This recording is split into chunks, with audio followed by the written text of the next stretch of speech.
government of humanity. We beseech you to look upon with abundant favor these your servants whom you've been pleased to call to their performance of such important trusts in this land. Let your blessing descend upon them here assembled, and grant that they may, as in your presence, treat and consider all matters that shall come under their deliberation in so just and faithful a manner as to promote your honor and glory, and to advance the good of those whose interests you have committed to their charge. Amen.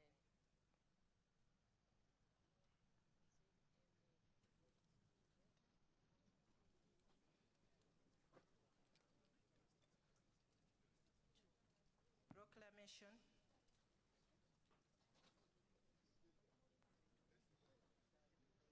Whereas under Article 1012 of the Constitution of the Republic of Uganda, His Excellency the President of the Republic of Uganda may, in consultation with the Speaker, address Parliament from time to time on any matter of national importance.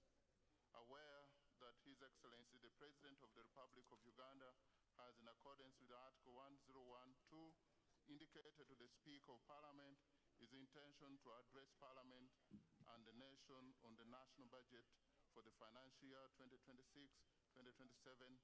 Now, therefore, in accordance with Rule 181 of the Rules of Procedure of Parliament, I hereby proclaim as follows. 1. That Parliament shall sit at Kololo Ceremonial Grounds on Thursday, 11th June 2026 at 1400 hours to receive the address of His Excellency, the President, on the national budget for the financial year 2026-2027. And 2, the Kololo Ceremonial Grounds to be precincts of Parliament for the above-mentioned purpose. Given under my able hand at Parliament House, Kampala, this first day of June 2026.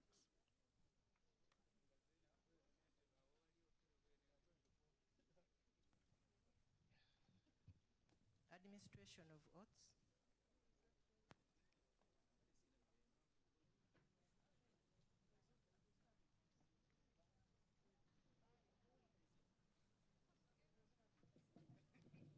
Your Excellency, the President, Right Honorable Speaker, sir, honorable members, on the 28th of May 2026, His Excellency, the President of the Republic of Uganda, appointed a new cabinet. Among those appointed were non-members of Parliament who were duly approved by the Parliamentary Appointments Committee and sworn in as ministers. In order for them to discharge their duties as ministers, they are required by law to become ex-officio members of Parliament by virtue of Article 78(1)(d) of the Constitution, and are required under Article 81(4) of the Constitution to take and subscribe the oath of allegiance and the oath of Member of Parliament. Right Honorable Speaker, the said members are ready to take and subscribe to the oath. May I therefore request for your permission, Right Honorable Speaker, to invite them for the aforementioned purpose. And they are Honorable General Katumba Wamala, Minister of Public Service. Please come forward, Honorable Minister.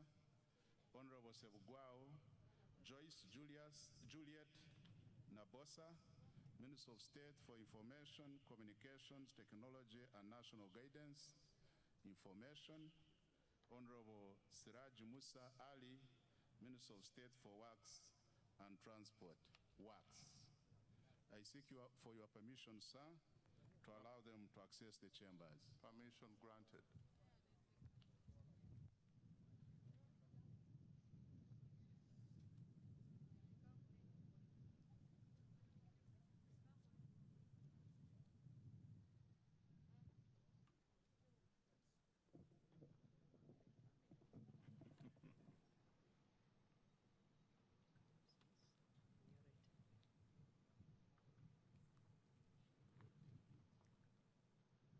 I, General Edward Katumba Wamala, swear in the name of the Almighty God that I will be faithful and bear true allegiance allegiance to the Republic of Uganda, and that I will preserve, protect, and defend the Constitution.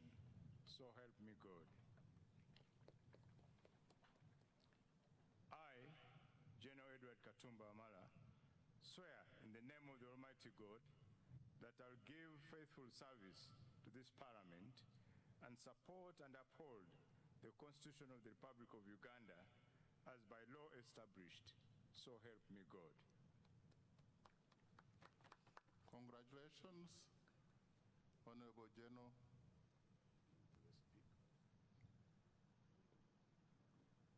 And welcome back to the House.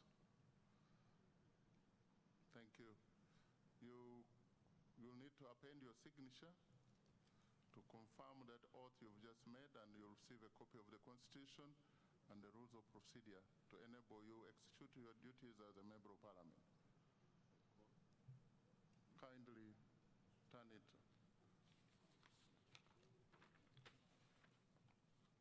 Honorable Sebugwao Joyce, Juliet Nabosa, Minister of State for Information, Communications, Technology, and National Guidance Information.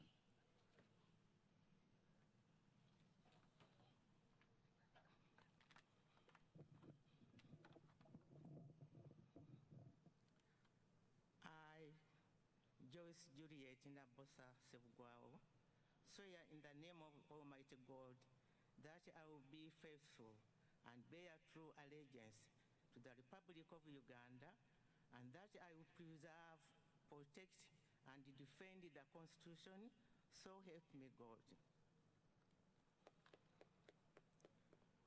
I, Joyce Juliet Nabosa Sebugwao, swear in the name of Almighty God that I will give faithful service to this Parliament and support and uphold the Constitution of the Republic of Uganda as by the law established. So help me God.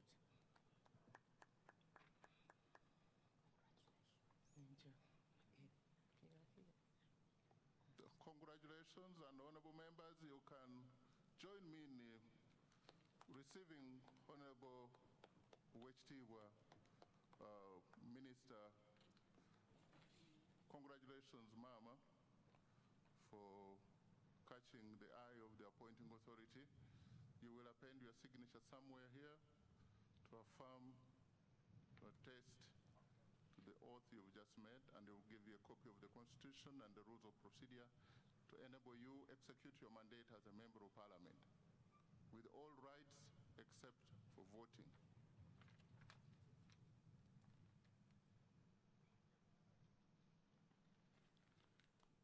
Honorable Siraji Musa Ali, Minister of State for Works and Transport, in charge of works.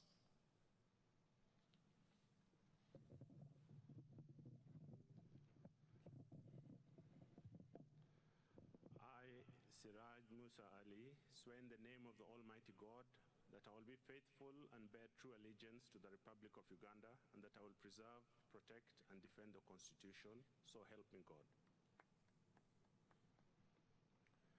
I, Siraj Musa Ali, swear in the name of the Almighty God that I will give faithful service to this Parliament and support and uphold the Constitution of the Republic of Uganda as by law established, so help me God.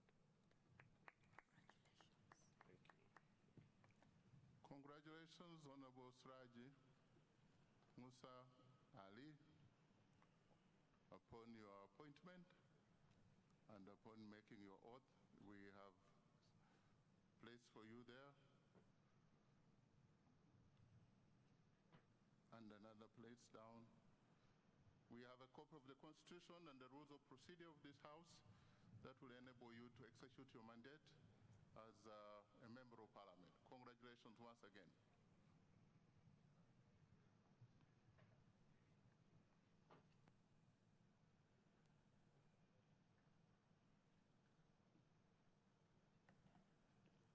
Item number 5, communication from the chair.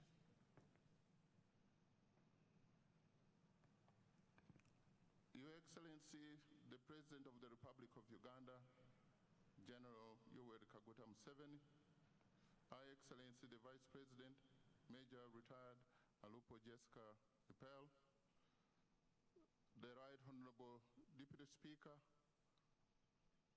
Honorable Thomas Tayeva, the Right Honorable Prime Minister and Leader of Government Business, Robin Nabanja, the Right Honorable Deputy Prime Ministers present, the Right Honorable Leader of Opposition in Parliament, Joel Senyonyi, Cabinet Ministers and Ministers of State, Honorable Members of Parliament of Uganda,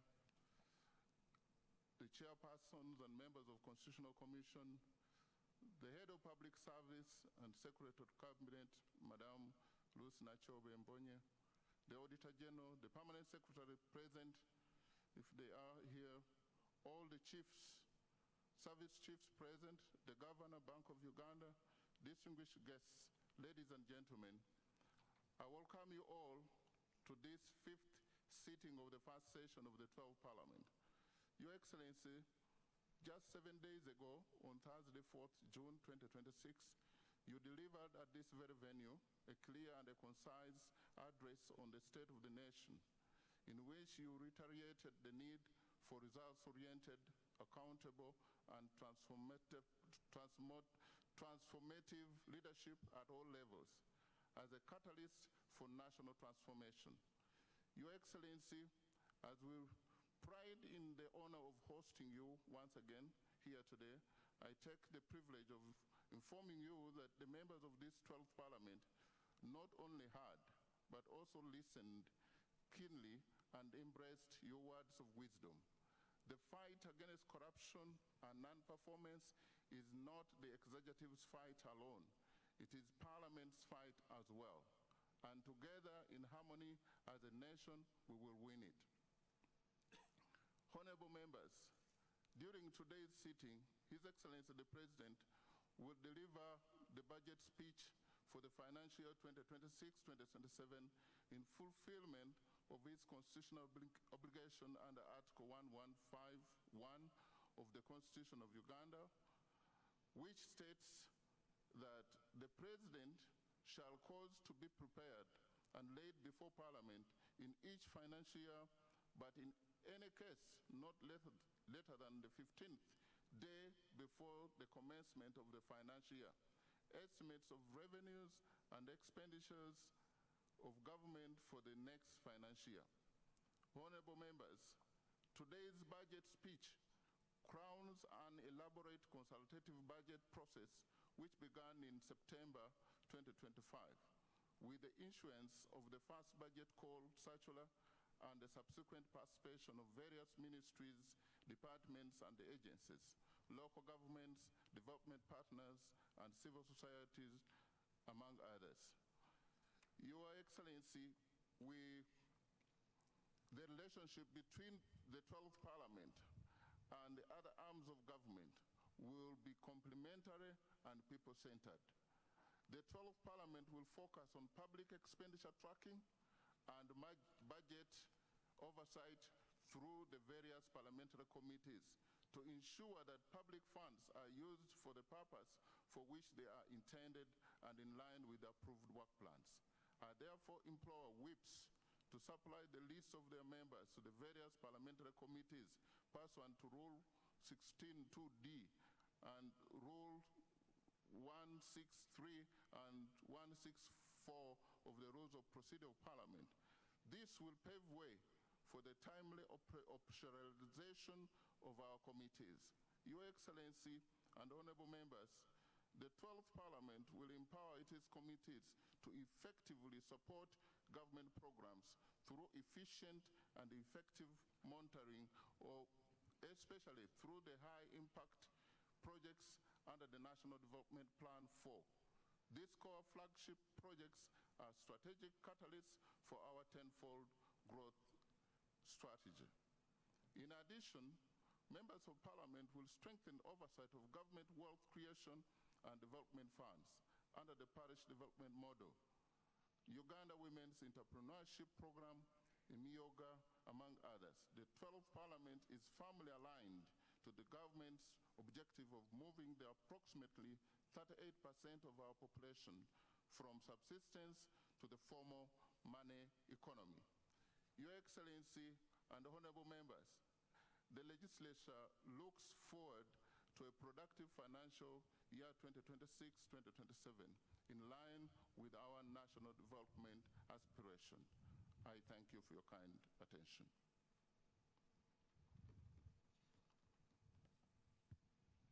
Item number 6, presentation of the budget speech. Honorable members, as it is the practice, the Minister of Finance, Planning and Economic Development will deliver the budget speech on behalf of His Excellency the President, after which the President will make additional remarks. I now invite the Minister of Finance, Planning and Economic Development to deliver the budget speech.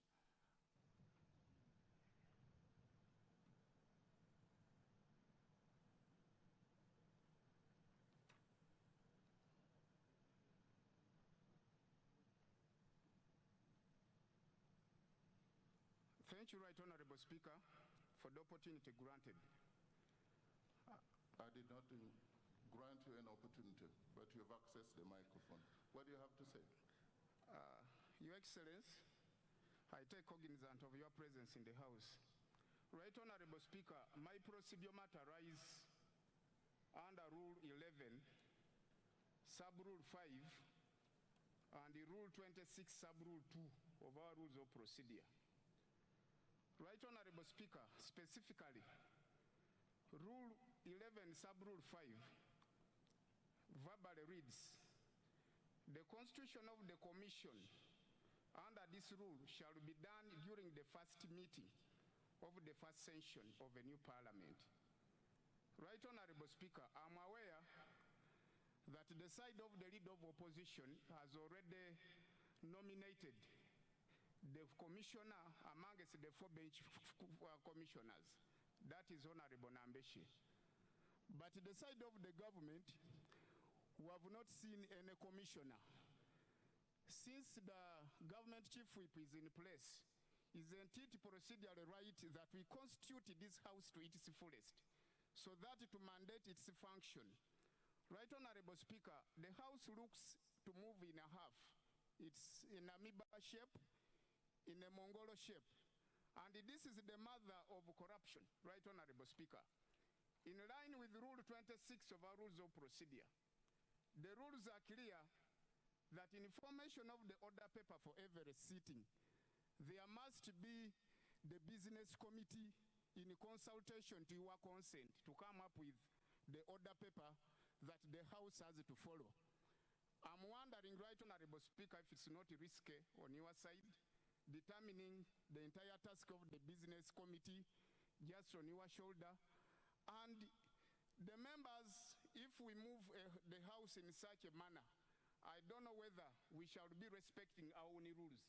Right Honorable Speaker, it is to my humble prayer and request, in line with the procedural matter raised, that the entire businesses this House has heard be rendered null and void, and we constitute the House to its fullest to carry on its function as mandated in law.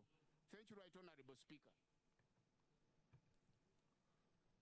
I want to thank you, Honorable Member from Bale. We all now know that he's a second-year law student. He's very, very vigilant. And this is the session for, and let me give guidance to the member so that nobody else makes the same mistake. This is the first meeting. And the first meeting has sittings. This is the 5th sitting of the first meeting. Now, the honorable member thinks that Rule 11, as stipulated here, is referring to the sitting. This is the first meeting of the 5th sitting of the first meeting of the first session of the 12th Parliament. We need induction clerk very quickly and urgently to help members know the difference between a sitting and a meeting of Parliament. On the constitution of the, that's on the constitution of the Parliamentary Commission, On the order of business, Parliament is forming. I have no doubt that the clerk, as even of today, has written, and let me take the same opportunity to tell the government chief whip and the leader of opposition that we need lists, which I even communicated here, of all committee members and leadership and the commission. We need that urgently before the 26th of this month. There is nothing null and void except the statement made in a wrong way. Next item.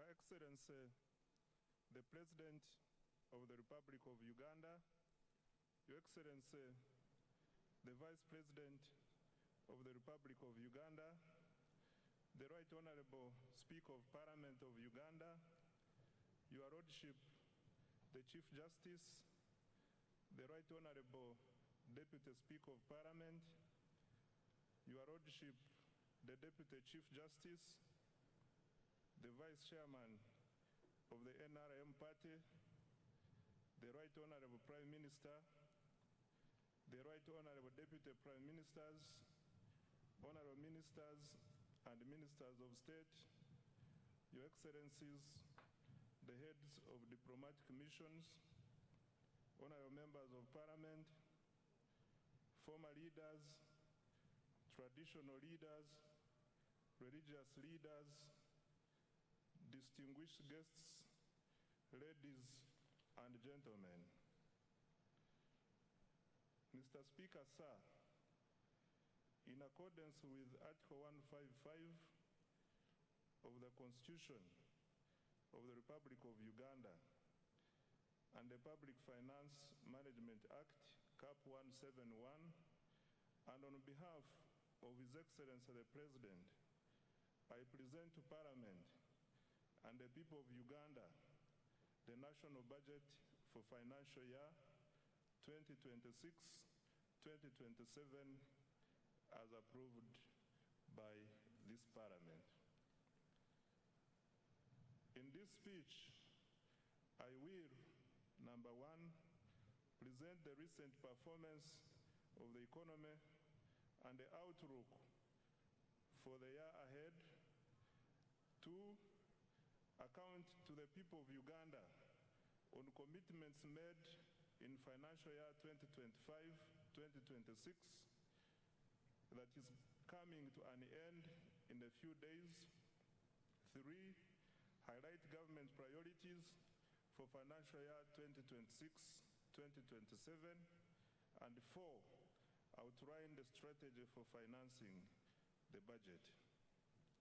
Right Honorable Speaker, allow me to begin by congratulating His Excellency the President and the National Resistance Movement upon the resounding victory in the recently concluded general elections. In addition, I congratulate His Excellency the President upon assuming chairmanship of the East African Community. This is in recognition of his exemplary leadership and passion for advancing regional integration and Pan-Africanism. I also congratulate Her Excellency the Vice President, Right Honorable Speaker, Right Honorable Deputy Speaker, Right Honorable Prime Minister, colleagues, Honorable Ministers, Honorable Members of Parliament, and all other leaders elected serve our country during this important phase of Uganda's development. Mr. Speaker, sir, I wish to thank His Excellency the President for the confidence he has placed in me and my political leadership team by entrusting us with the responsibility of leading the Ministry of Finance, Planning and Economic Development. I also would like to thank and congratulate my senior, Honorable Matia Kasaija, for the leadership and mentorship in the past 10 years.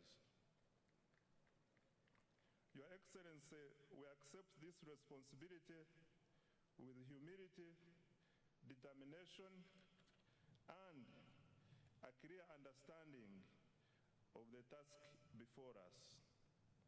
That task is to accelerate wealth creation, eliminate poverty, create productive jobs, and transform Uganda into a $500 billion economy in the shortest possible time. Right Honorable Speaker and colleagues, Uganda enters this new political term from a position of strength. Unlike many previous election cycles that were characterized by high inflation, exchange rate instability, and macroeconomic uncertainty, our economy remains stable and resilient and is growing rapidly. Mr. Speaker, sir, this achievement is not accidental. It is a result of deliberate and consistent policy choices under the leadership of His Excellency the President and the NRM government. For more than 3 decades, government has prioritized peace and security, macroeconomic stability, infrastructure development, human capital development, wealth creation, and regional integration. As a result, Uganda has built one of the strongest foundations of socio-economic transformation on the African continent. Uganda has number 1, sustained long-term economic growth above 5% despite repeated global shocks. 2, surpassed the lower middle income threshold of United States dollars 1,136 with gross national income per capita reaching United States dollars 1,389. 3, we have recorded one of the strongest external sector performances in recent history, nearly doubling exports over the last 5 years. 4, we have expanded access to health, education, and social services. 5, we have built critical infrastructure that supports investment and competitiveness. And 6, we have established a solid foundation for industrialization and private sector-led growth. Mr. Speaker, sir, the challenge before us is no longer simply growing the economy. The challenge is ensuring that growth translates into jobs, household incomes, enterprise development, and prosperity for every Ugandan. That is the essence of full monetization, as His Excellency the President has consistently emphasized. That is the focus of the tenfold growth strategy, and it is the central objective of this budget. Mr. Speaker, sir, financial year 2026-2027 marks the commencement of the implementation of the NRM manifesto. It is also the second year of implementing the 4th National Development Plan, the first plan specifically designed to deliver the tenfold growth strategy. Mr. Speaker, sir, and honorable colleagues, In the spirit of protecting the gains, we have maintained the financial year 2026-2027 budget theme as full monetization of Uganda's economy through commercial agriculture, industrialization, expanding and broadening services, digital transformation, and market access. This theme is aligned with the East African Community Budget theme of deepening regional integration and economic resilience through improved regional security, domestic revenue mobilization, and digital transformation for inclusive growth. I now come to the recent economic performance and outlook. Mr. Speaker, sir, despite geopolitical tensions, global trade disruptions, and continued uncertainty in the world economy, Uganda's economic outlook remains strong and positive. The economy is stable, growth is accelerating, inflation is low, the exchange rate is stable, exports are rising, investment is increasing, and confidence in Uganda's future remains strong. Mr. Speaker, sir, Uganda's economy continues to demonstrate remarkable resilience and dynamism. Economic growth for financial year 2025-2026 is estimated at 6.4%, up from 6.3% in financial year 2024-2025.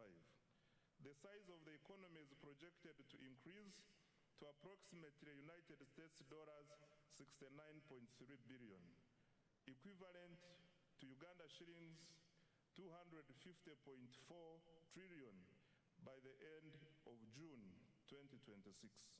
In purchasing power parity terms, Uganda's GDP is estimated to be United States dollars 197.1 billion. GDP per capita is projected to increase to United States dollars 1,420, equivalent to approximately Uganda shillings 5.1 million per person. Mr. Speaker, sir, with the commercial oil production commencing later this calendar year, growth is projected to accelerate to 10.2% in financial year 2026-2027. This will mark Uganda's first return to double-digit growth since the reforms of the 1990s. Most importantly, a larger economy will accelerate more jobs, raise household incomes, expand opportunities for businesses, and generate the resources required to invest in quality education, health care, infrastructure, security, and other public services that improve the lives of Ugandans. This performance confirms that our strategy of investing in security, infrastructure, wealth creation, and the productive sectors is delivering results. I thank His Excellency the President for his steadfast leadership, strategic guidance, and insistence on phased prioritization. Mr. Speaker, I wish to repeat this one. This performance confirms our strategy of investing in security, infrastructure, wealth creation, and the productive sectors is delivering results. I thank His Excellency the President for his steadfast leadership, strategic guidance, and insistence on phased prioritization. Colleagues, I invite you to give His Excellency the President a round of applause. I now come to inflation. Mr. Speaker, sir, inflation remains low and stable. Average inflation during financial year 2025-2026 is estimated at 3.8%, compared to 3.5% recorded the previous financial year. This stability has been supported by effective coordination between fiscal and monetary policy, stable food prices, and improved management of fuel supply. Low inflation protects household incomes, supports business planning, and strengthens investor confidence. Government remains committed to maintaining price stability as a cornerstone to sustained economic growth.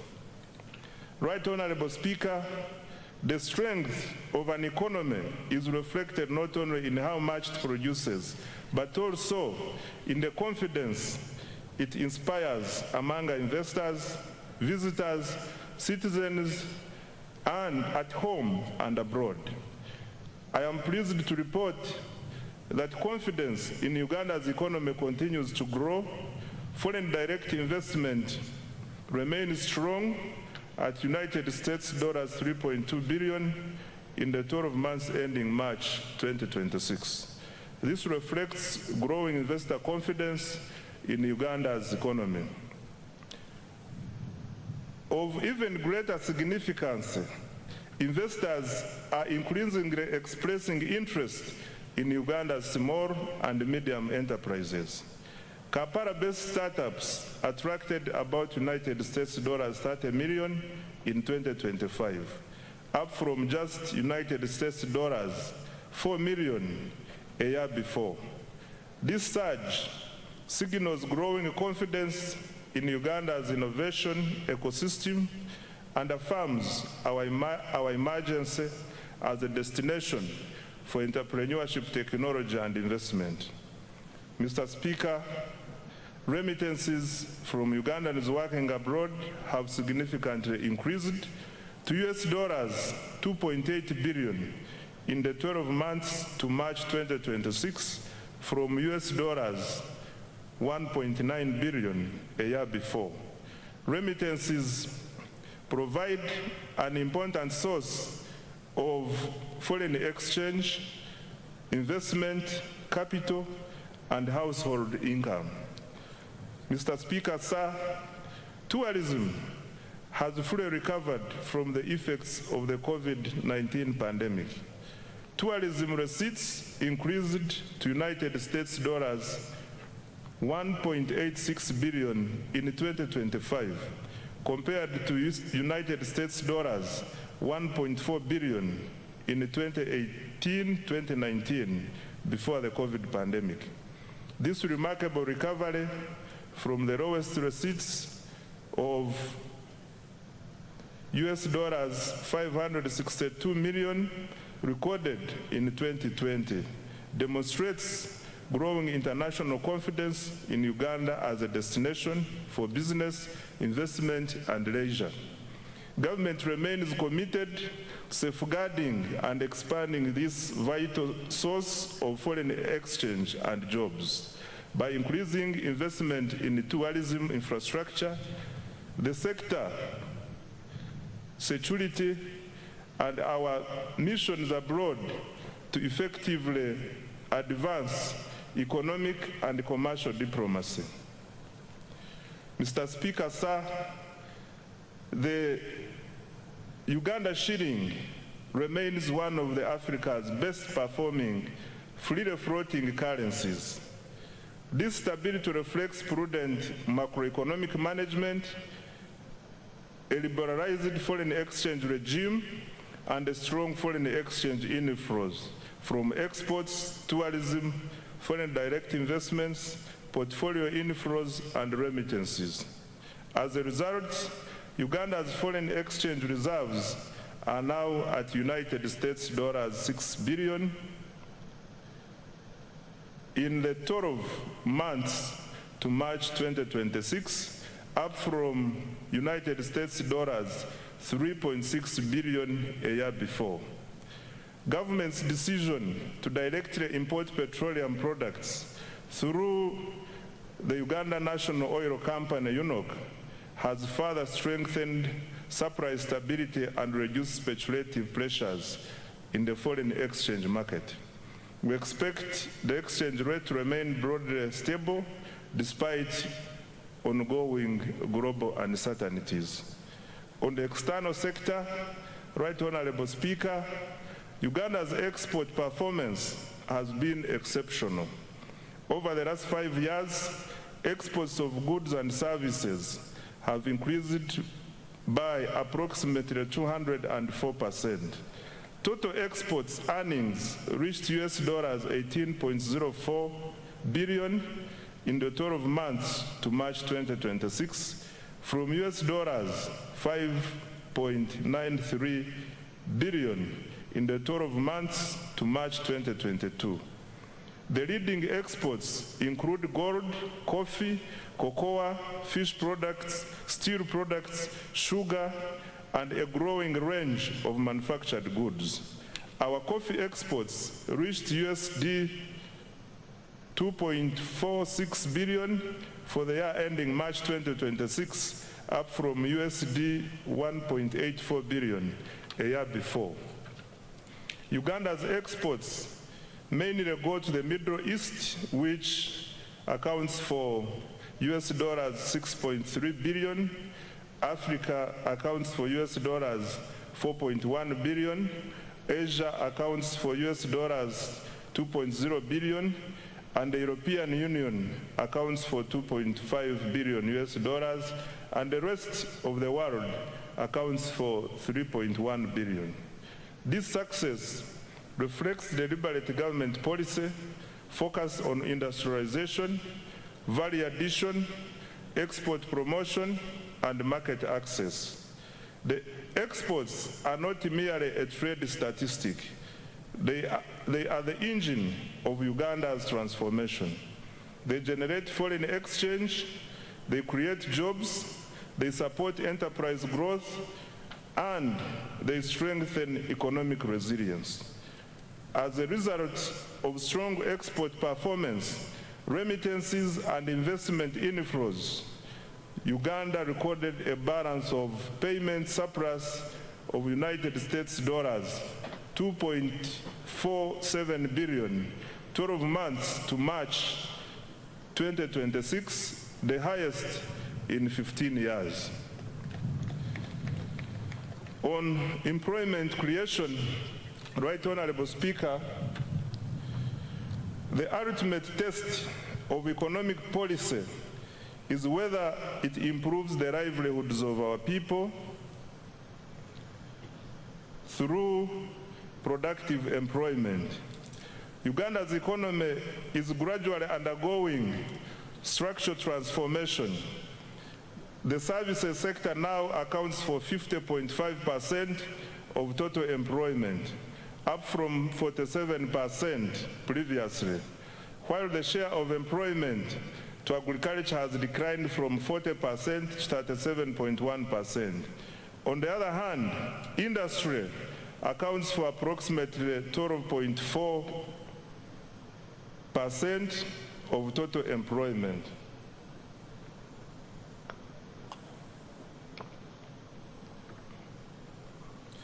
These shifts are good and are consistent with the structural transformation experienced by today's rich economies, which moved from raw to higher productivity sectors.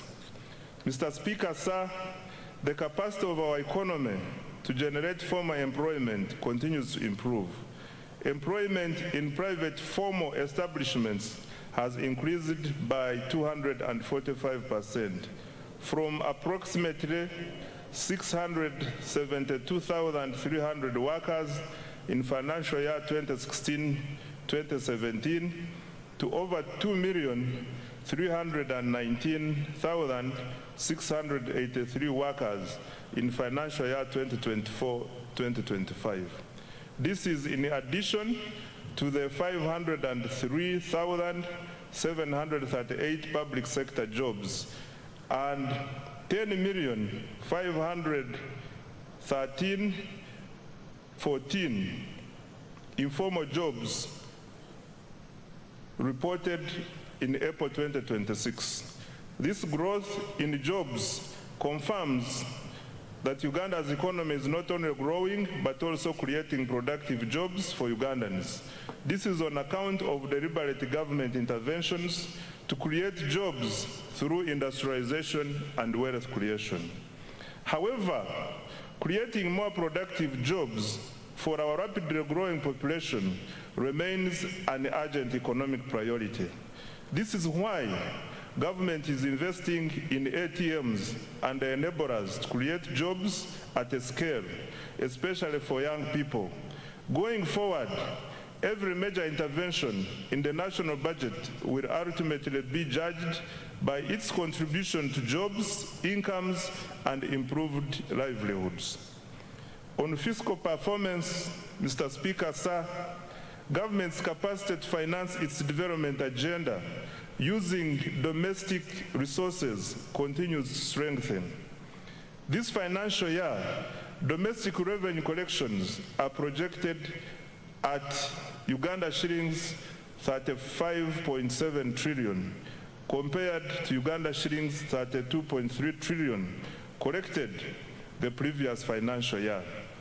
Mr. Speaker, this financial year 2025-2026, domestic revenue from taxes, non-tax revenues, and local government revenues funded up to 80.9% of the total discretionary budget of Uganda shillings 44.1 trillion. The discretionary budget includes all funds allocated to implementing programs excluding debt and other government obligations. This represents significant progress towards fiscal self-reliance and reduced dependence on external financing. Mr. Speaker, sir, increasing domestic revenue is not merely a fiscal objective. It is a sovereignty objective. A country that finances its development from its own resources enjoys greater policy independence, resilience, and sustainability. Therefore, government will continue to strengthen domestic revenue in line with the domestic revenue mobilization strategy, while preserving incentives for investment, production, and enterprise growth. In financial year 2026-2027, domestic revenue is projected to increase to Uganda shillings 45.6 trillion from Uganda shillings 35.7 trillion in financial year 2025-2026, equivalent to 15.9% of GDP. The additional resources will support investments in the wealth creation, ATMs, and the enablers. I now come to public debt, Right Honorable Speaker. Mr. Speaker, as of December 2025, Uganda's total public debt stood at United States dollars 34.86 billion, equivalent to approximately Uganda shillings 126.19 trillion.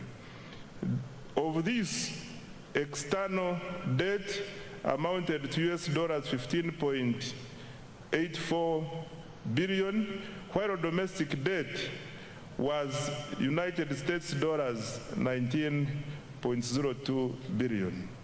This translates into a debt to GDP ratio of approximately 53.0%. Mr. Speaker, public debt should always be assessed alongside the assets it finances and the economic returns it generates. Over the past 10 years, Uganda's debt has financed strategic investments that are transforming the productive capacity of our economy. These investments include, number one, integrated transport infrastructure, which accounts for 31.1% of the debt. Number two, electricity infrastructure, which accounts for 19.3%. Three, water infrastructure, which accounts for 10.3%. 4, agro-industrialization, which accounts for 9.2%. 5, education and health, which accounts for 7.7%. 6, housing and urban development, which accounts for 6.3%. 7, industrial parks and industrial development, which accounts for 2%, and other investments such as national backbone infrastructure to extend internet, STI, and regional development, which accounts for 7.0%. Mr. Speaker, Uganda's public debt remains sustainable and is projected to stay so over the medium and the long term. Accountability for financial year 2025-2026 and priorities for financial year 2026-2027. Mr. Speaker, when the budget for financial year 2025-2026 was presented last year, government made several commitments aimed at accelerating monetization of the economy and implementing the tenfold growth strategy. The budget focused on 3 broad areas, namely, number 1, wealth creation programs, 2, strategic investments in the ATMs, and 3, investment in the key enablers of growth. I am pleased to report that substantial progress has been made in all the 3 areas above. On wealth creation, Mr. Speaker, the foundation of Uganda's economic transformation is ensuring that every Ugandan participates in the money economy. Government, therefore, has continued to invest in programs that expand access to affordable capital, strengthen enterprise development, and increase household incomes. To date, government has invested close to Uganda shillings 11 trillion directly into wealth creation initiatives targeting households in subsistence economy, farmers, youth, women, and businesses. These interventions are reducing barriers to participation in economic activity while expanding opportunities across the country. Let me highlight what we have done in the flagship wealth creation programs. On parish development model, Mr. Speaker, the parish development model remains government's most important intervention for eliminating subsistence and expanding participation in the money economy. I wish to thank His Excellency the President for his vision and unwavering commitment to this program. PDM is not merely a financing program, it is a structural transformation program. Its objective is to move households from subsistence to commercial production, from survival to enterprise, and from poverty to prosperity. Over the past 5 years, government has transferred Uganda shillings 4.4 trillion to all 10,589 parishes nationwide, and as a result as a revolving capital. Ugandans who were previously outside the money economy are now engaged in money-making enterprises. By the end of this month, PDM funds will have reached over 4 million beneficiaries. The PDM is raising household incomes, improving food security, and creating local economic opportunities for Ugandans who previously relied on subsistence production. Mr. President, thank you for your visionary leadership. The next phase of the PDM will focus on boosting productivity, strengthening value addition, and improving market access for the PDM beneficiaries.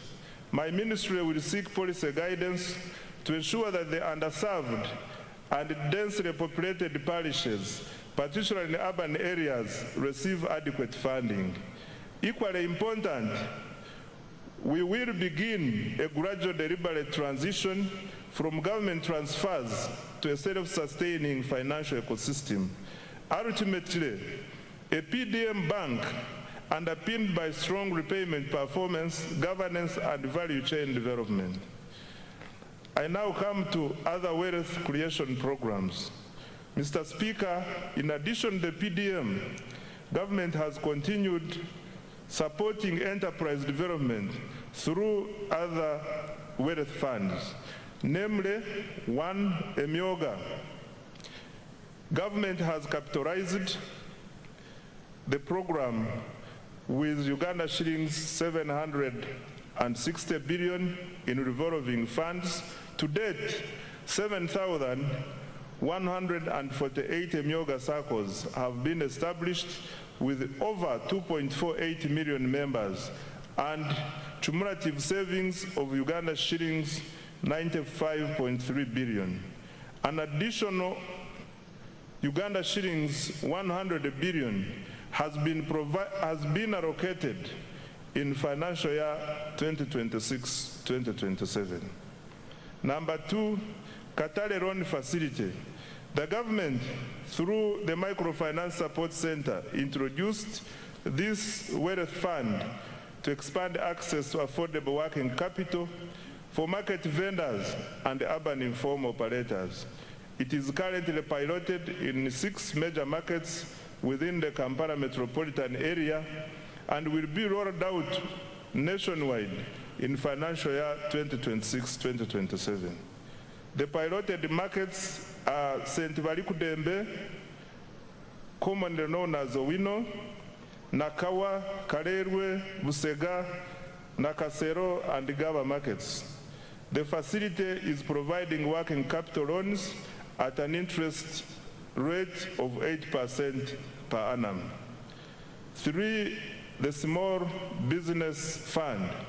This fund, initially called the Small Business Recovery Fund, was established in 2021 to help small businesses affected by COVID-19 to recover.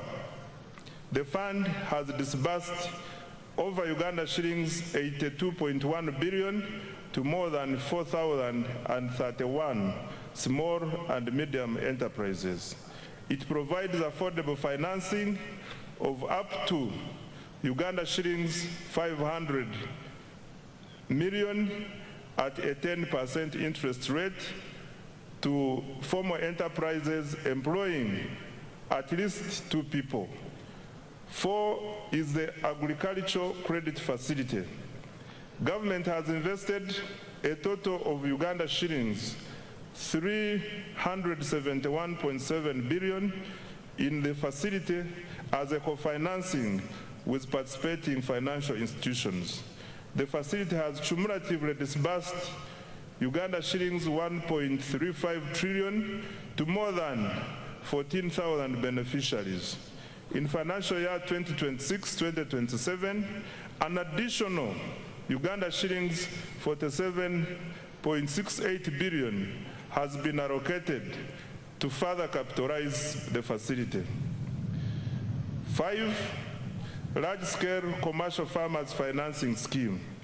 In financial year 2025-2026, Uganda shillings 41 billion was provided for interest payments on behalf of the large-scale farmers cultivating over 50 acres of grain and animal feeds. This support has so far enabled 186 farmers to access a total of Uganda shillings 169.1 billion from government-owned commercial banks. The farmers are expected to repay the principal while government pays the interest. on their behalf. An additional 41 billion Uganda shillings has been allocated for financial year 2026-2027. 6. Uganda Development Bank. Government has cumulatively capitalized Uganda Development Bank with shillings 1.6 trillion to provide long-term patient capital to strategic sectors vital for industrialization and value addition. The bank has extended over Uganda shillings 2.45 trillion in financing to more than 600 businesses across agriculture, manufacturing, tourism, construction, and services. An additional Uganda shillings 442.2 billion has been allocated in financial year 2026-2027 to further capitalize Uganda Development Bank. 7. Grow and other women funds.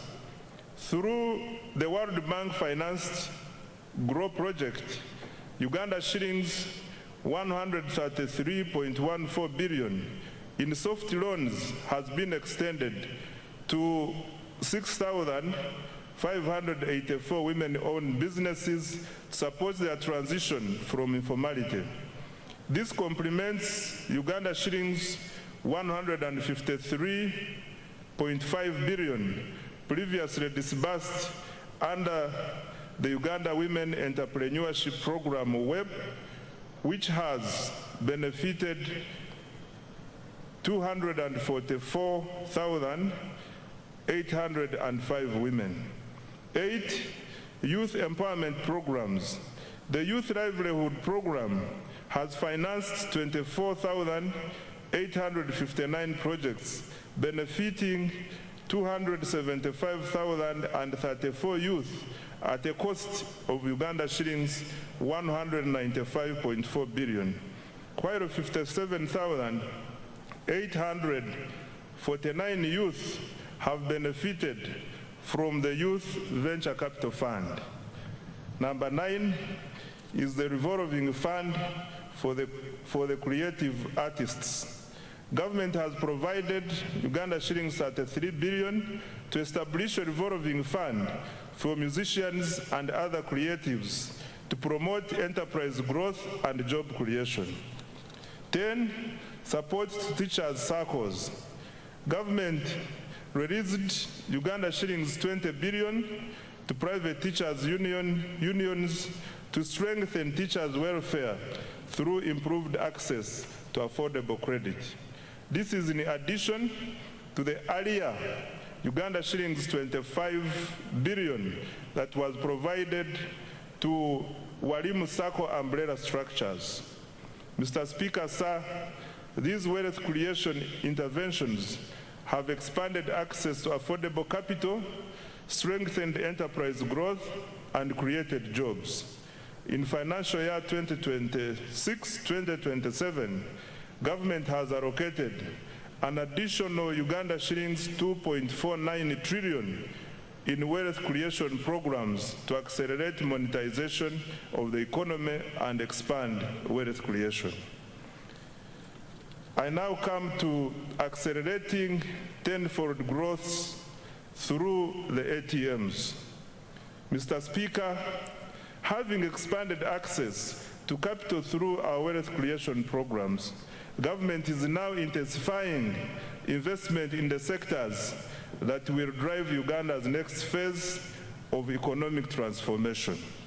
These sectors are collectively known as the ATMs, i.e. number 1, agro-industrialization, number 2, tourism development, 3, mineral-based industrial development, including oil and gas, and 4, science, technology, and innovations, including ICT and the creative arts. These sectors are deliberately selected because they represent Uganda's strongest comparative advantages and possesses the greatest potential to generate exports jobs, incomes, and investment. Together, they form the engine of the 10-fold growth strategy. The objective is simple: to convert Uganda's natural resources, human capital, and innovation into wealth, jobs, and prosperity. And I would like now to detail each. Under agro-industrialization, Mr. Speaker, agriculture remains the backbone of Uganda's economy. It employs millions of Ugandans, supplies raw materials to industry, produces exports, and sustains livelihoods across the country. However, Uganda's future prosperity will not come from producing more raw commodities alone. It will come from increasing productivity, expanding value addition, strengthening agro-processing, and improving market access. Government, therefore, continues to invest strategically across the entire agricultural value chain. Mr. Speaker, agricultural transformation begins with science. This year, government made significant advances in agriculture research and genetics. The anti-tick vaccine facility at the National Livestock Resources Research Institute in Nache Sasa was completed and is now operational, producing about 36 million doses, serving 18 million livestock in the first year. The government also produced foot and mouth disease vaccines and continued to advance research on disease-resistant crops and livestock breeds. These investments will reduce production losses, raise productivity, and increase farmer incomes. On water for production and irrigation, Mr. Speaker, climate change continues to expose farmers to significant weather-related risks. Government is therefore accelerating investment in irrigation and water for production infrastructure to reduce dependency on rainfall. Progress was registered on several major irrigation projects, including Kabuyanda Dam in Isinjiro District, Atali in Buramburi District, Wadelai in Pakwach District, Achomai in Bukedea District, Namaisu in the Bududa District, Chembo Mbai in the Buko District, SIP irrigation scheme in the Buramburi District. Solar-powered irrigation schemes are also being rolled out across the country. These investments will support all year-round production, increase resilience, and improve agricultural productivity. On mechanization and animal health, Mr. Speaker, government continued developing regional agricultural mechanization centers and animal disease control centers to improve efficiency and productivity in the agricultural sector. Progress was registered in Chiruhura, Mbale, Chijandongo, Munyangabo, Nakaseke, Katine, and several other districts. These facilities are improving access to modern agricultural equipment, veterinary services, and disease surveillance systems. On expanding commercial coffee production, Mr. Speaker, sir, coffee remains one of the Uganda's most important export commodities. Government has therefore expanded coffee cultivation into northern and eastern Uganda. During the year, 2 coffee mother gardens were established and over 1.4 million coffee seedlings distributed to 7,532 farmers in northern Uganda. This intervention will broaden participation in one of the Uganda's most profitable agricultural value chains. Financial year 2026-2027 priorities for agro-industrialization. Mr. Speaker, a total of Uganda shillings 2.26 trillion has been allocated to the agro-industrialization program in financial year 2026-2027. This is the highest allocation ever to this program. Priority interventions include: 1, agricultural research and innovation, including funding for antique vaccine commercialization; 2, irrigation and water for production; 3, extension services, more extension workers and their facilitation to reach farmers; 4, provision of good quality agricultural input; 5, post-harvest handling and storage; 6, agro-processing and value addition; 7, quality assurance and certification; and 8, expanding market access. The objective is to move Uganda from exporting raw commodities to value addition agricultural products. On tourism development, Mr. Speaker, sir, tourism is one of Uganda's most powerful export industries. It generates foreign exchange, it creates jobs, it supports thousands of enterprises, and showcases Uganda to the world. The following achievements have been registered this financial year. Uganda's global tourism visibility is at an all-time high, driven by the aggressive destination marketing under the Explore Uganda, the Pearl of Africa brand, the country's growing international profile, and industry endorsements are evident in its recent global presence and awards. In the North America market, Uganda won the Best in Show Africa at the 2026 New York Travel and Adventure Show, bolstered by endorsements from the renowned travel journalists. In the Asian market, the country won the Best Exquisite Destination Award at the Outbound Travel Mart in Mumbai and gained strong visibility at the South Asia's leading travel and tourism exhibition in New Delhi. Mr. Speaker, government has intensified the international marketing of destination Uganda through participation in major tourism exhibitions and targeted promotion campaigns in Europe, the United Kingdom, North America, Asia, East Africa, and North Africa. Government also leveraged high-profile platforms, including the Africa Cup of Nations AFCON 2025 tournament in Morocco and the 2025 World Travel Market in London to showcase Uganda's tourism potential and attract visitors. In addition, Uganda successfully secured a bid to host 2 international conferences, further strengthening its position as a preferred destination for meetings, incentives, conferences, and exhibitions. Uganda also launched the economic and commercial diplomacy strategy as a key instrument for advancing Uganda's economic transformation.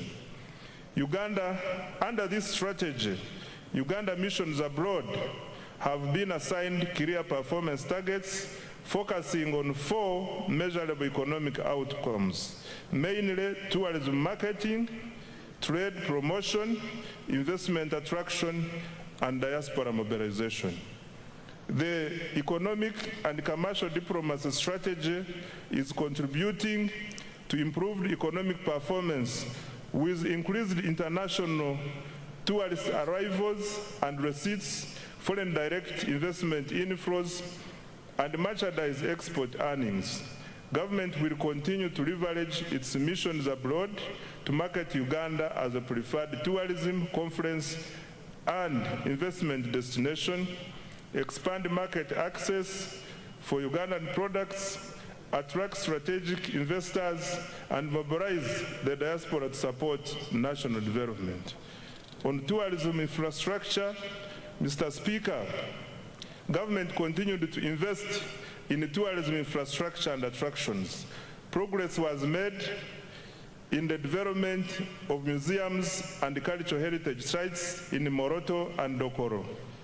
Investments are also underway in the Gwenzori Central Circuit Trail, Chitagata Hot Springs, and visitor facilities at the source of the Nile in Jinja, including an observatory deck and a modern restaurant.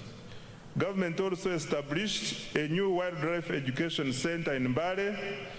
These investments are enhancing visitor experiences and strengthening Uganda's competitiveness as a tourism destination. In financial year 2026-2027, the priorities under tourism are the following.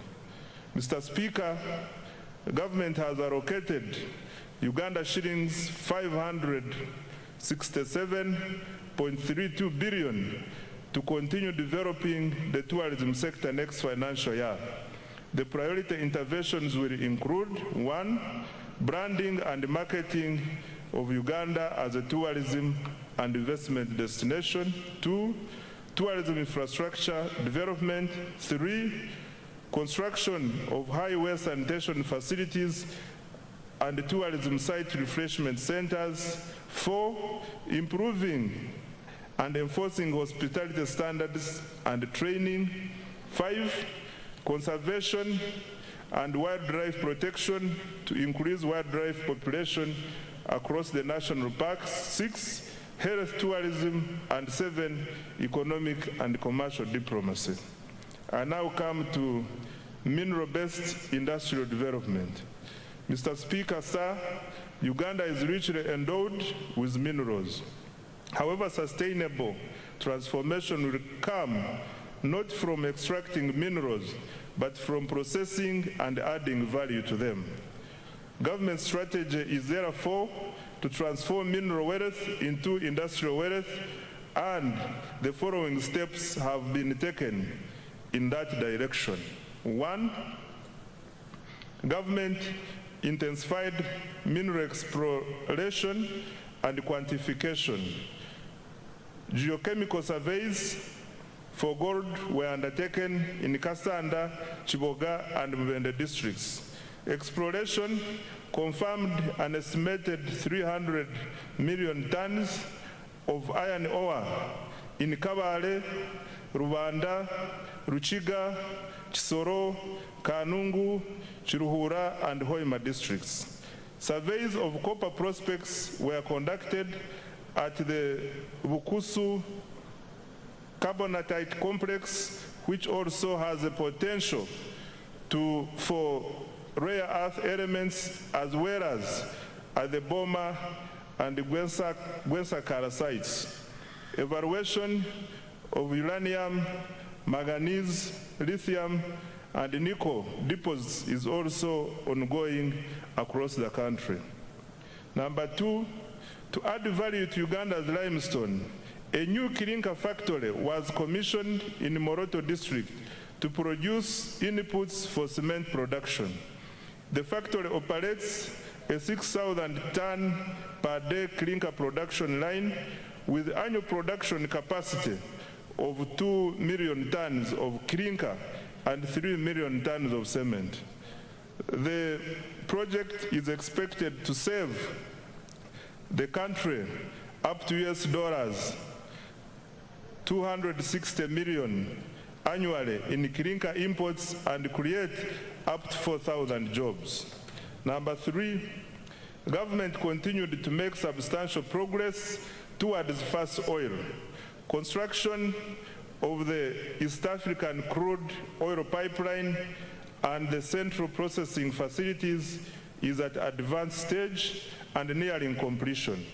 The Tilenga and Kingfisher upstream development projects also registered significant progress despite logistical challenges arising from the ongoing conflict in the Middle East.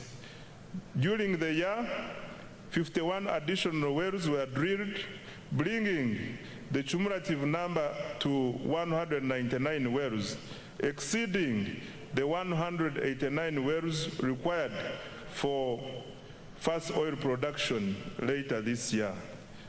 4, government completed the first phase of Kabalega International Airport, providing critical logistics, infrastructure to support oil and gas development, tourism, trade and investment in the Albertine region. Number 5, through the Uganda National Oil Company, government continued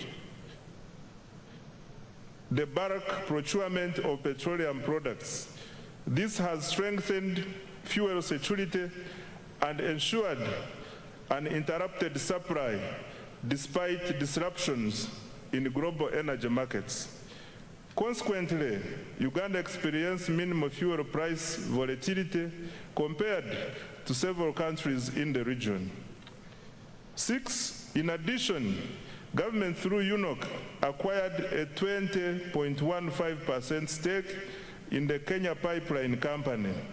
This is a strategic investment to strengthen Uganda's energy security and enhance the reliability of fuel supply.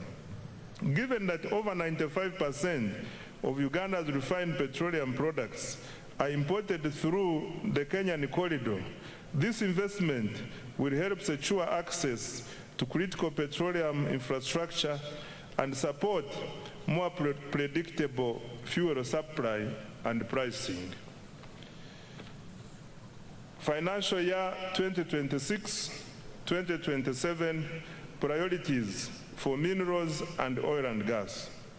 Mr. Speaker, sir, Uganda shillings 473.51 billion has been allocated for mineral-based industrial development, mining, and oil and gas. And the priority areas include, number 1, continued mineral exploration, quantification, and certification.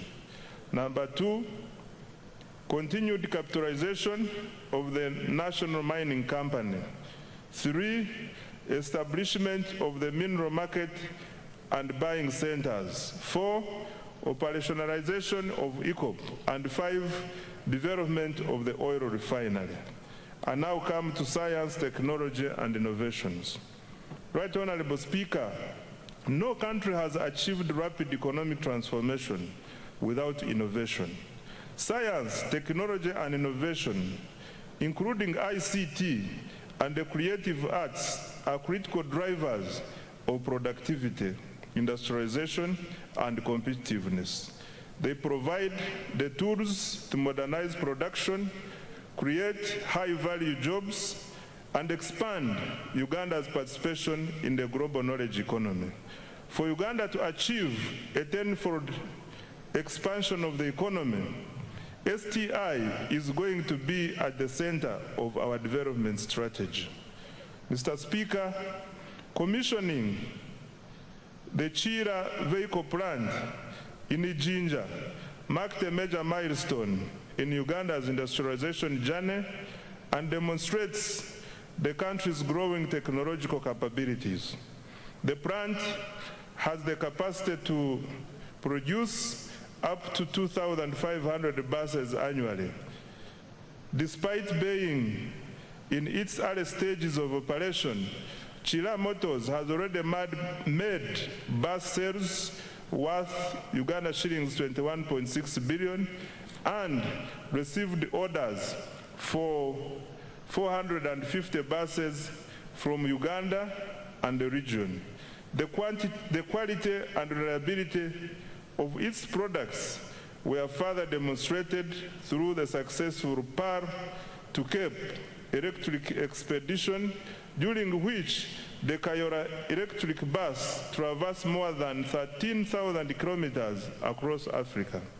Mr. Speaker, to date, more than 25,000 electric vehicles, including buses, motorcycles, and bicycles have been produced locally with up to 40% local content.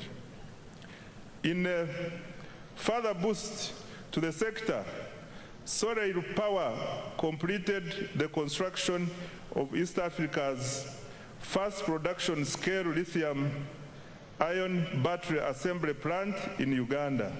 This has strengthened domestic manufacturing capacity and positioned the country as a regional hub for electric mobility and clean energy technologies. On pharmaceuticals and biotechnology, Mr. Speaker, government continued to strengthen pharmaceutical manufacturing and biotechnology as part of the efforts to build a competitive pathogenic economy.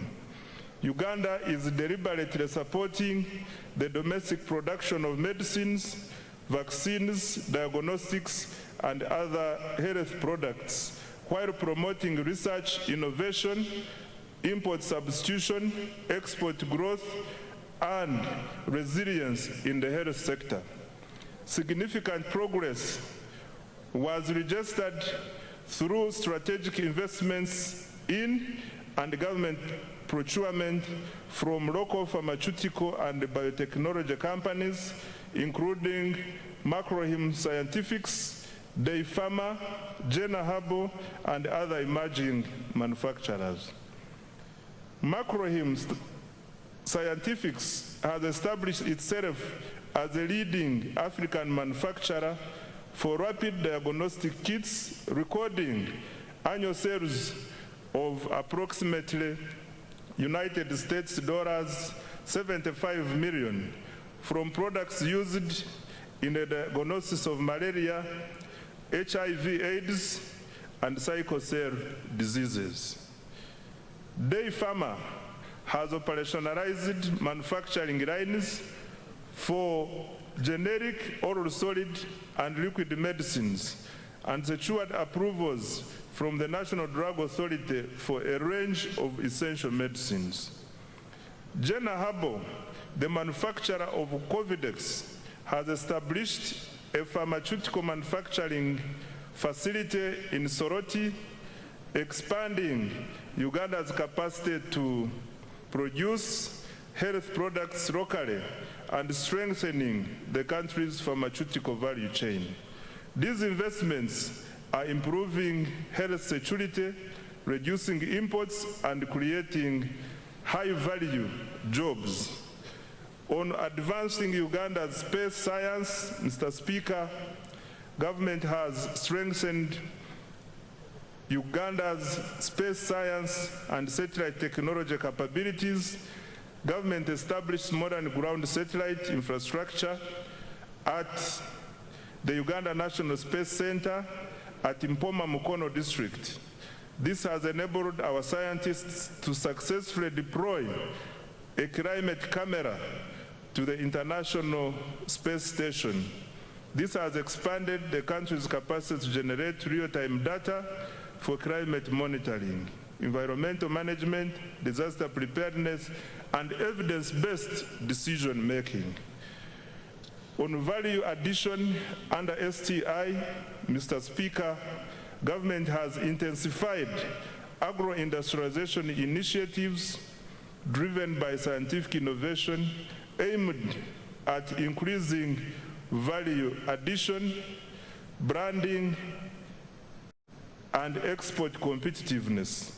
The Banana Value Addition Facility by Professor Mlanga strengthened its production capacity for banana value-added products and fulfilled export orders from South Korea, Saudi Arabia, Qatar, and Italy.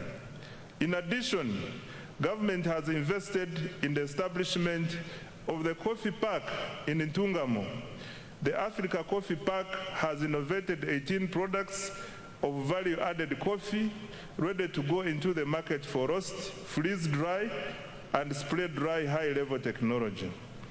On digital transformation, Mr. Speaker, government continued expanding digital infrastructure to improve the availability, reliability, affordability, of ICT services, as well as access to the services.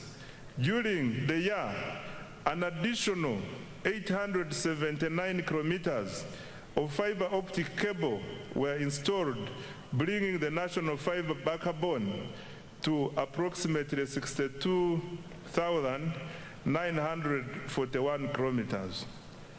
As a result, internet costs declined from $70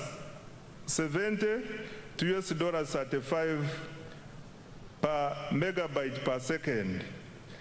Active mobile internet subscriptions stand at 18.5 million, while the number of smartphones connected to Ugandan network has reached 20 million.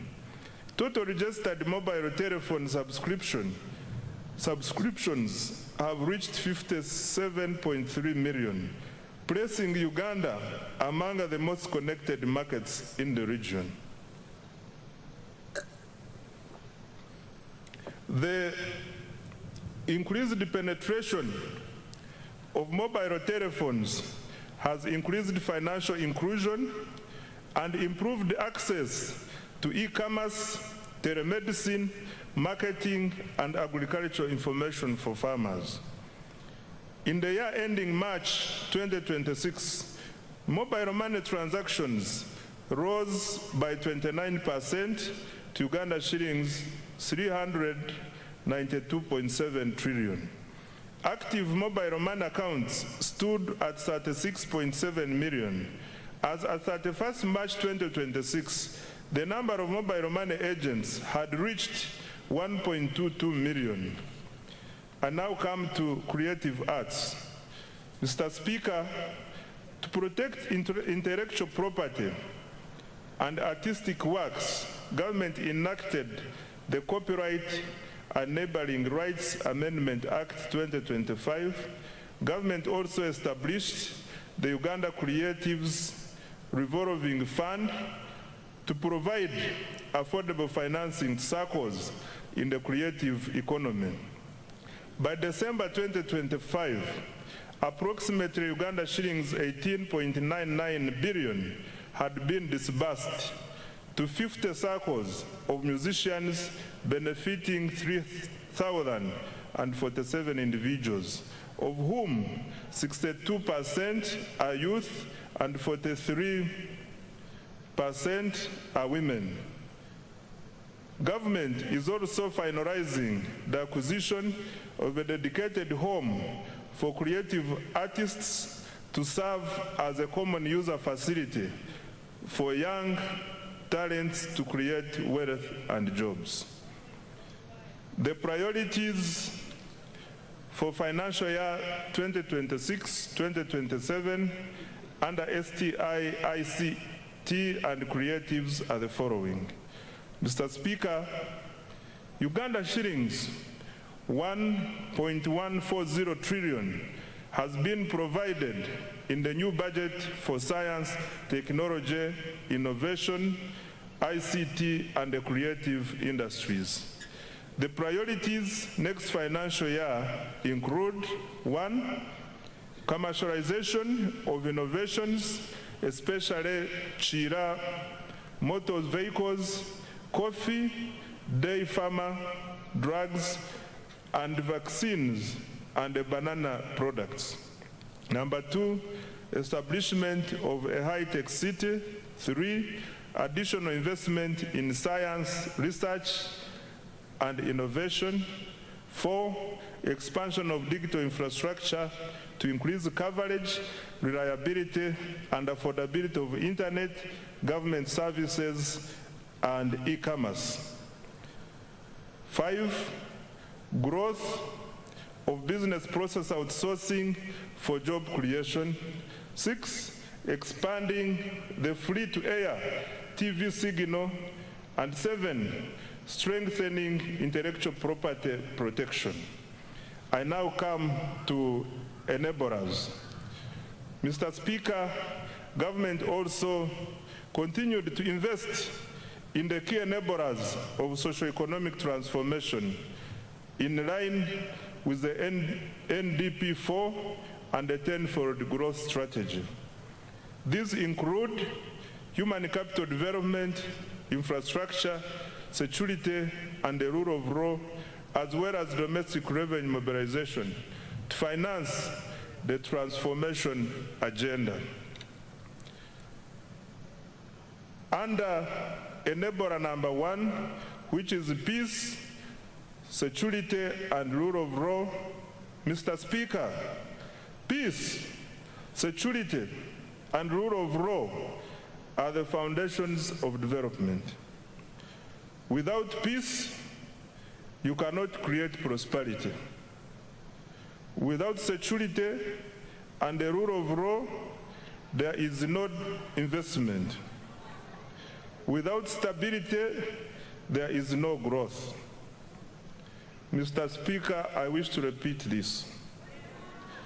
Without peace, you cannot create prosperity. Without security and rule of law, there is no investment. Without stability, there is no growth. Government has continued to invest in security, justice, and governance institutions. This financial year, the following milestones have been achieved.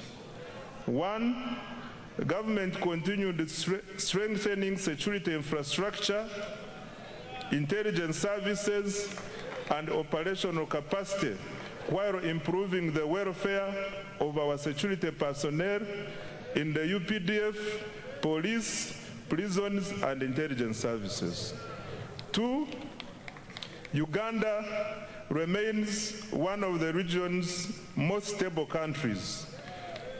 Despite being an election year, reported crimes fell by 10.2% from 218,715 cases in 2024 to 196,405 in 2025, reducing the crime rate from 502 to 427 per 1,000 people. 3, Uganda continued to contribute to regional peace and security through African Union and UN peace support operations in Somalia, alongside military deployments in the Democratic Republic of Congo, South Sudan, and other places. Number 4, the 275-bed National Referral Military Hospital in Mbuya, Kampala, is now operational.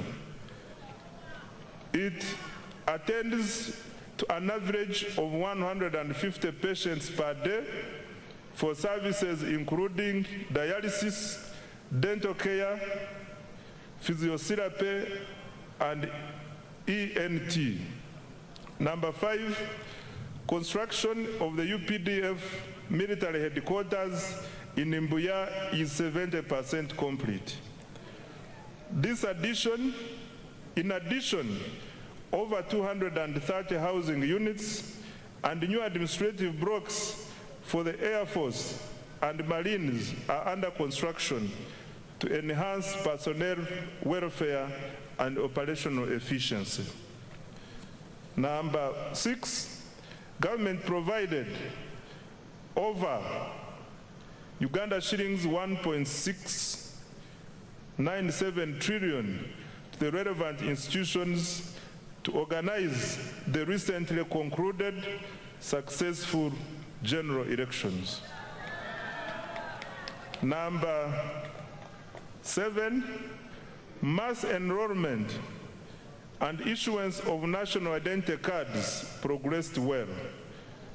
The total population identified with the National Identification Number NIN is 34.14 million, renewals 13.85 million, cards printed 14.67 million, and cards issued to the population 6.2 million. Beyond securing elections and supporting national security, the national ID has improved access to public services, broadened financial inclusion, and eased travel within the East African community. Number 8, cattle restocking has begun in Acholi, Lango, Teso, and Teso, targeting 16,000 households, each receiving 5 million to purchase 2 bulls and 3 heifers. To date, 2,000 households have been compensated. Financial year 2026-2027 priorities for security, governance, and rule of law are the following. Mr. Speaker, government has allocated Uganda shillings 10.21 trillion security, governance, and rule of law institutions for financial year 2026-2027, and the priority interventions include: 1, continued modernization, training, and welfare of the UPDF. 2, full equipping of the National Referral Military Hospital and completion of the UPDF headquarters. 3, strengthening of broader security, counter-terrorism, and regional peace support operations. 4, enhancing community policing, crime intelligence, forensics, and CCTV coverage. 5, cyber security and protection of critical national infrastructure. 6, improving immigration services, NIN/ID enrollment, and e-passport issuance. 7, fighting against corruption. 8, continued cattle restocking in the Acholi, Lango, Teso sub-regions. I now come to enabler number 2, which is infrastructure development. Mr. Speaker, sir, transport infrastructure is the bone marrow of the economy. It connects farmers to markets, workers to jobs, and industries to inputs, while linking exporters to regional and global markets. Electricity powers industrialization and drives economic transformation. In financial year 2025-2026, government achieved the following infrastructure development. Under roads and bridges, government continued with the construction of 24 major roads, totaling approximately 1,154 kilometers, and rehabilitated a further 949 kilometers of national roads. 2, government continued developing 14 strategic bridges to enhance connectivity, improve access to socio-economic services, and support the movement of goods and people within and across regions. 3, government stepped up maintenance of national roads network. Over 7,400 kilometers of paved and 14,000 kilometers of unpaved roads were maintained through labor-based contracts, and a further 1,282 kilometers of paved and 3,146 kilometers of unpaved roads were looked after under routine mechanized maintenance. 4, government opened 124 kilometers, graded 175 kilometers, and graveled 64 kilometers of district and community access roads using the force account. 5, local governments maintained 2,700 kilometers of district and community access roads, upgraded and maintained 820 kilometers of city and municipal roads, and rehabilitated 120 kilometers of district roads. Under development of Greater Kampala Metropolitan Area infrastructure, Mr. Speaker, government has embarked on revamping road infrastructure in Greater Kampala Metropolitan Area. The target is to upgrade over 600 kilometers in the next 5 years and to maintain all major existing roads. To date, 297 kilometers of roads have been paved, several roads have been rehabilitated and maintained, and 8 major road junctions signaled to improve traffic flow and road safety. Mr. Speaker, Kampala made history as the first city in Africa to be inducted into the international network of 3 cities in the world. Government will continue building on this heritage and global recognition. In this regard, government has prioritized implementation of a cleanup exercise involving restoration of wetlands and green spaces, enforcing integrated physical planning, including pedestrian-friendly roads, enforcing trade order, and restrictions on all forms of pollution, especially noise. I now come to water transport. Mr. Speaker, government has constructed, maintained, and operated 15 ferries to connect island communities to markets and services. The Buyende Kagwara Kabiramaido ferry has commenced operations. 2 ferries on Lake Bunyonyi in Kabale are under construction and are expected to begin service by June 2027. Preliminary works for the Bukasa Inland Port are nearly complete, paving the way for commencement of the actual construction. On railway transport, Mr. Speaker, government has commenced construction of the 273-kilometer standard gauge railway from Maraba to Kampala. Upon completion, container transport costs from Mombasa to Kampala are projected to fall from about $3,500 to roughly $1,600, and transit time from 5 days to 1 day. Rehabilitation of the Tororo-Guru meter gauge railway reached 66% completion, while the Kampala-Mukono section has been complete. On air transport,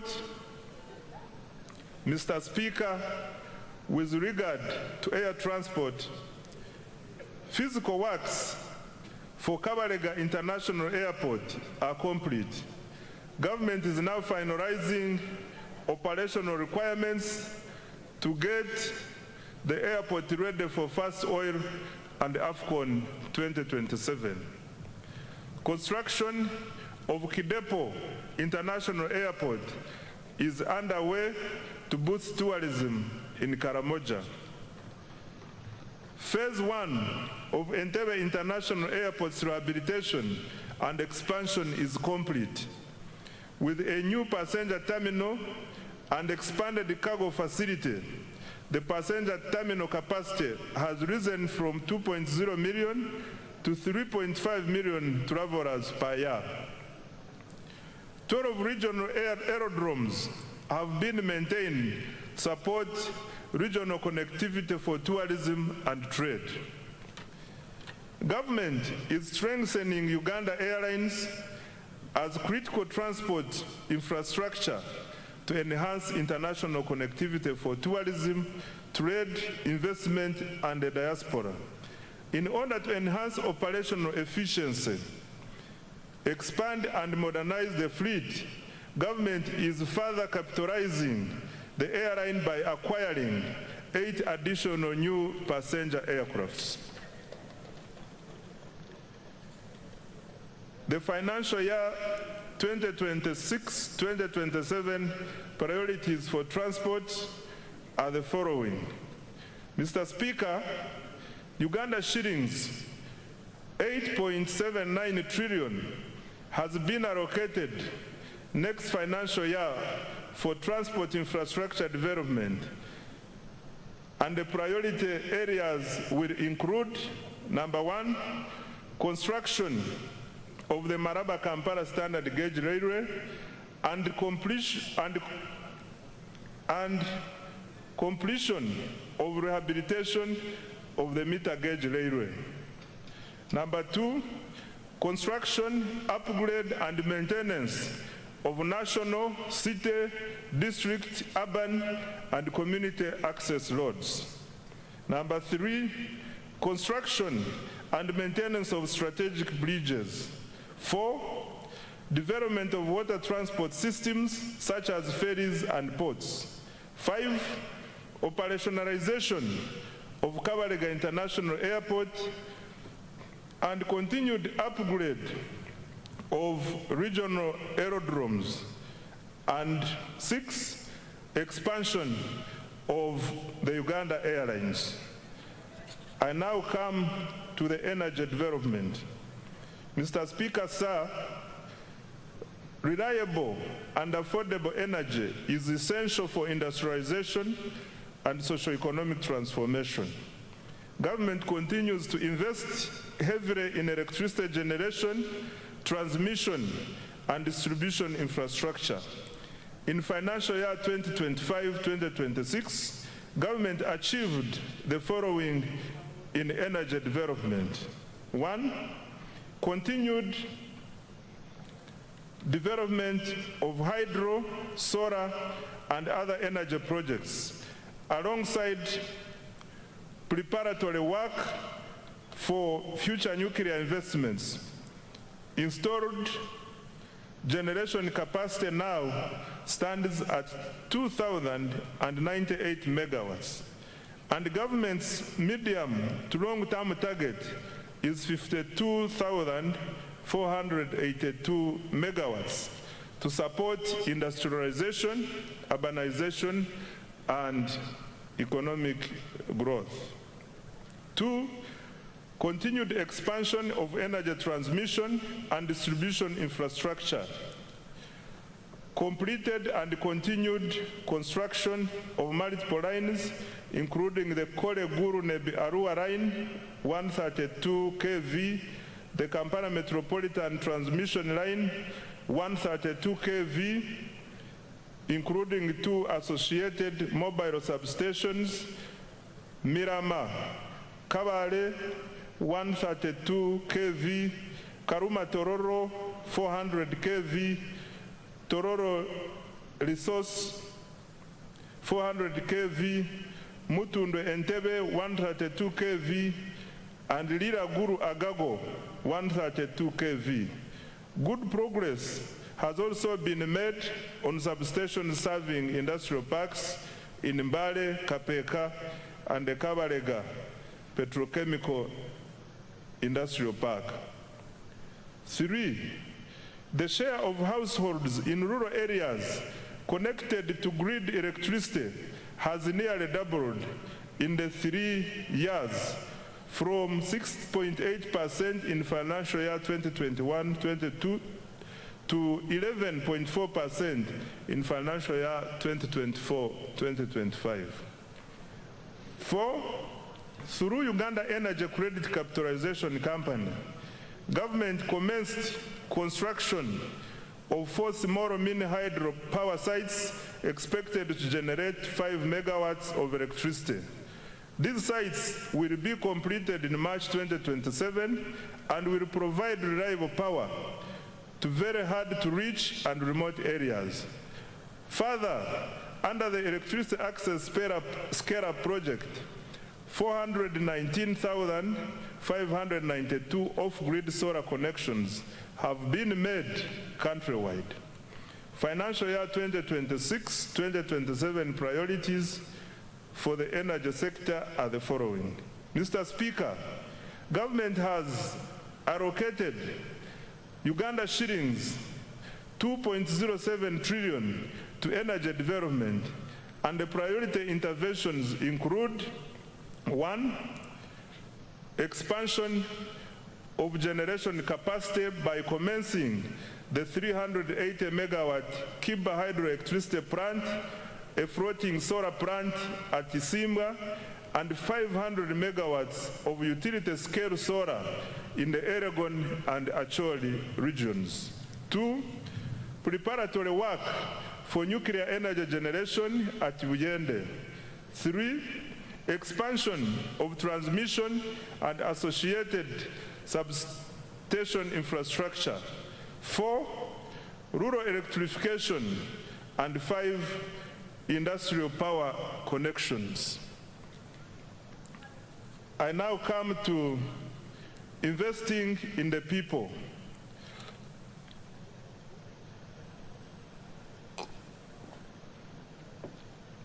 Mr. Speaker,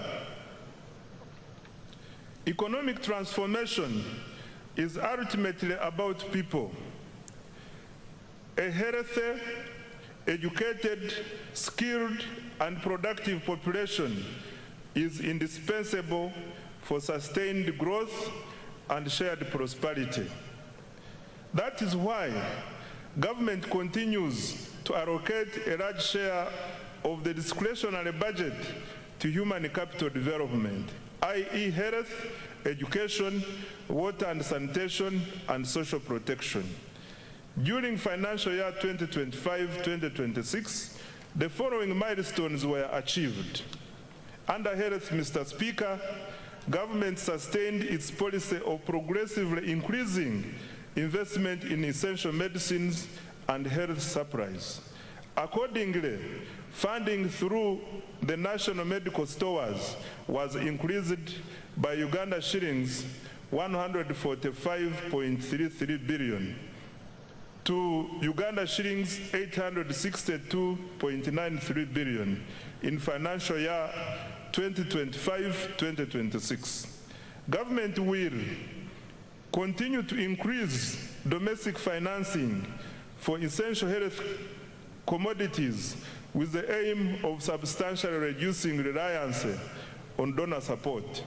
This will guarantee uninterrupted access to essential medicines like antiretroviral medicines, anti-malarial drugs, vaccines, immunization supplies, laboratory commodities, and anti-tuberculosis medicines.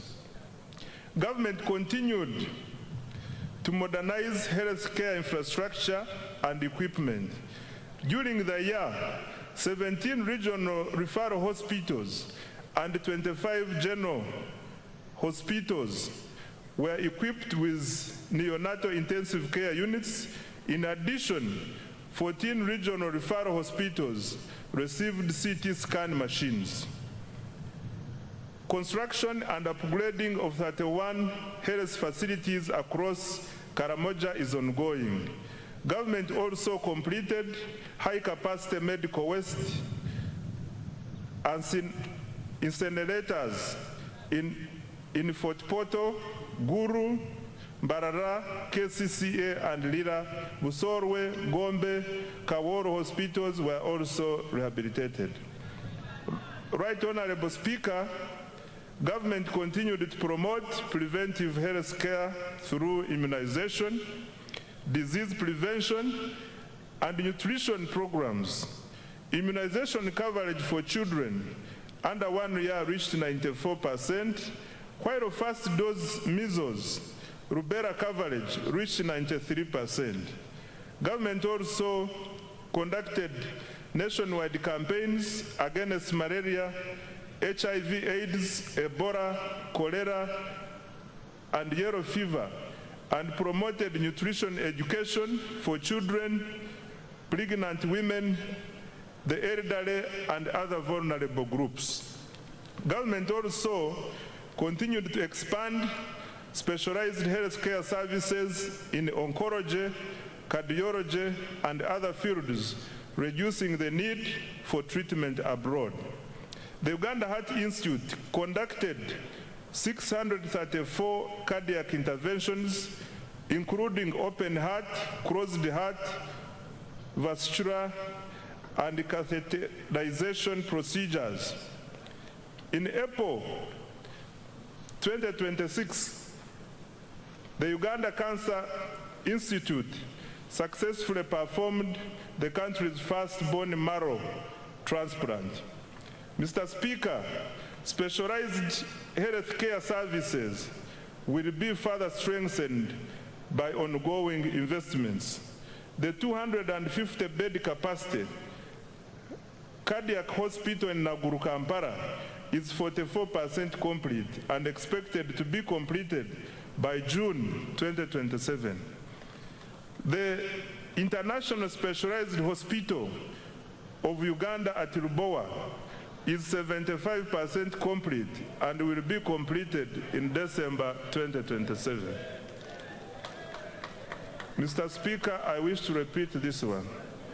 The International Specialized Hospital of Uganda at Lubowa is 75% complete and will be completed in December 2027.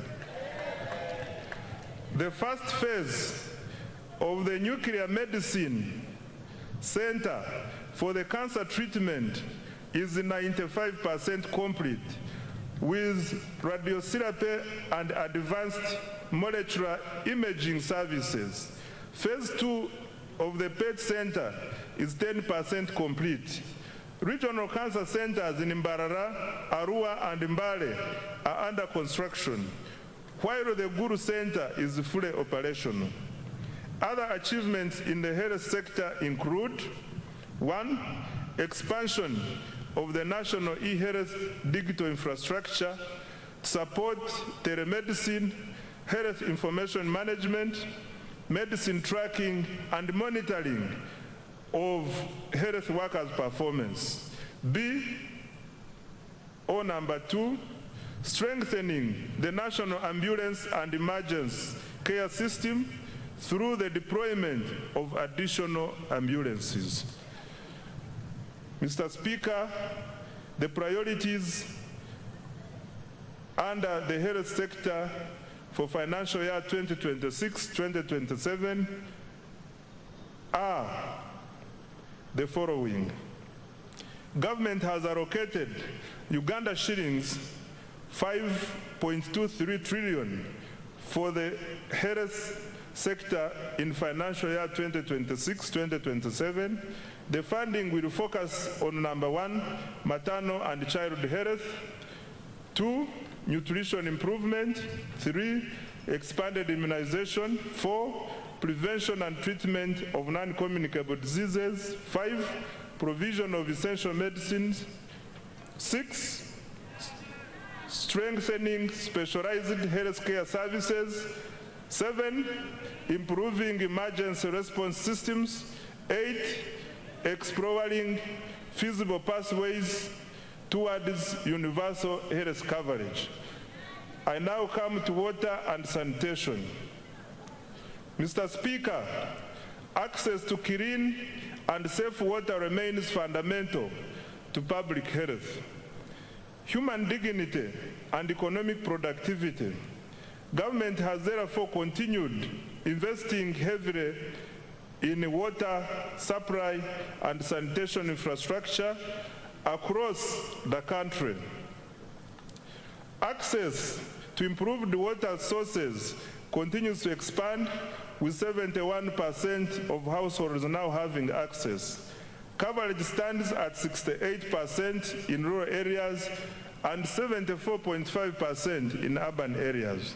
Mr. Speaker, during financial year 2025-2026, safe water access was extended to 553 villages. over 200 large solar-powered water and sanitation systems, several public sanitation facilities, and fecal sludge treatment plants were completed in several districts. In addition, a number of urban water systems were expanded. Government has allocated Uganda shillings 1.013 trillion in financial year 2026-2027 to further expand access to safe water and sanitation services across the country. The objective is to ensure universal access to safe water and sanitation services. I now come to education, skills, and sports. Mr. Speaker, education remains the most powerful instrument for social mobility and long-term economic transformation. During the financial year 2025-2026, the following milestones have been achieved in the education sector. 1, in order to expand access to education, government continued financing universal primary education, UPE, and universal secondary education, USE. Approximately 9.52 million learners benefited from UPE, while about 995,116 learners benefited from universal secondary education and universal post-O-level education and training. 2, government completed construction of 90 additional seed secondary schools, expanded 54 existing schools, and operationalized 259 seed schools. 3, in preparation for AFCON 2027, Hoima Stadium has been completed, upgrades to Nambole Stadium are progressing well, and other required tournament facilities remain on schedule. Further construction of Akibwa Stadium is on schedule. Number 4, government has intensified investment in STEM, technical and vocational education, industry-linked skills development, and digital literacy. In financial year 2026-2027, priorities for education, skills, and sports, Mr. Speaker, are the following. Next year, government has allocated Uganda shillings 6.66 trillion to further improve education of Ugandans. Priorities will include: number 1, access to quality UPE and USE. Number 2, strengthening STEM and vocational education. 3, improving teacher welfare and training with emphasis on pre-primary teachers. 4, curriculum reform. 5, strengthening public universities and research institutions. And 6, completing critical sports infrastructure for AFCON 2027. Mr. Speaker, beginning financial year 2026-2027, an additional Uganda shillings 568.65 billion has been allocated to enhance salaries for primary school teachers and arts teachers in secondary schools and BTVET institutions. I now come to social protection and inclusive development. Mr. Speaker, the NRM government has over the years ensured economic growth is inclusive. Government continues implementing targeted programs aimed at supporting vulnerable groups and expanding economic participation. The following are some of the achievements. 1, government has continued to support older persons through the Social Assistance Grant for Empowerment SAGE, which has cumulatively reached 489,673 beneficiaries, with a total of Uganda shillings 836.1 billion. In addition, The Special Enterprise Grant for Older Persons has supported 17,245 older persons with approximately Uganda shillings 13 billion.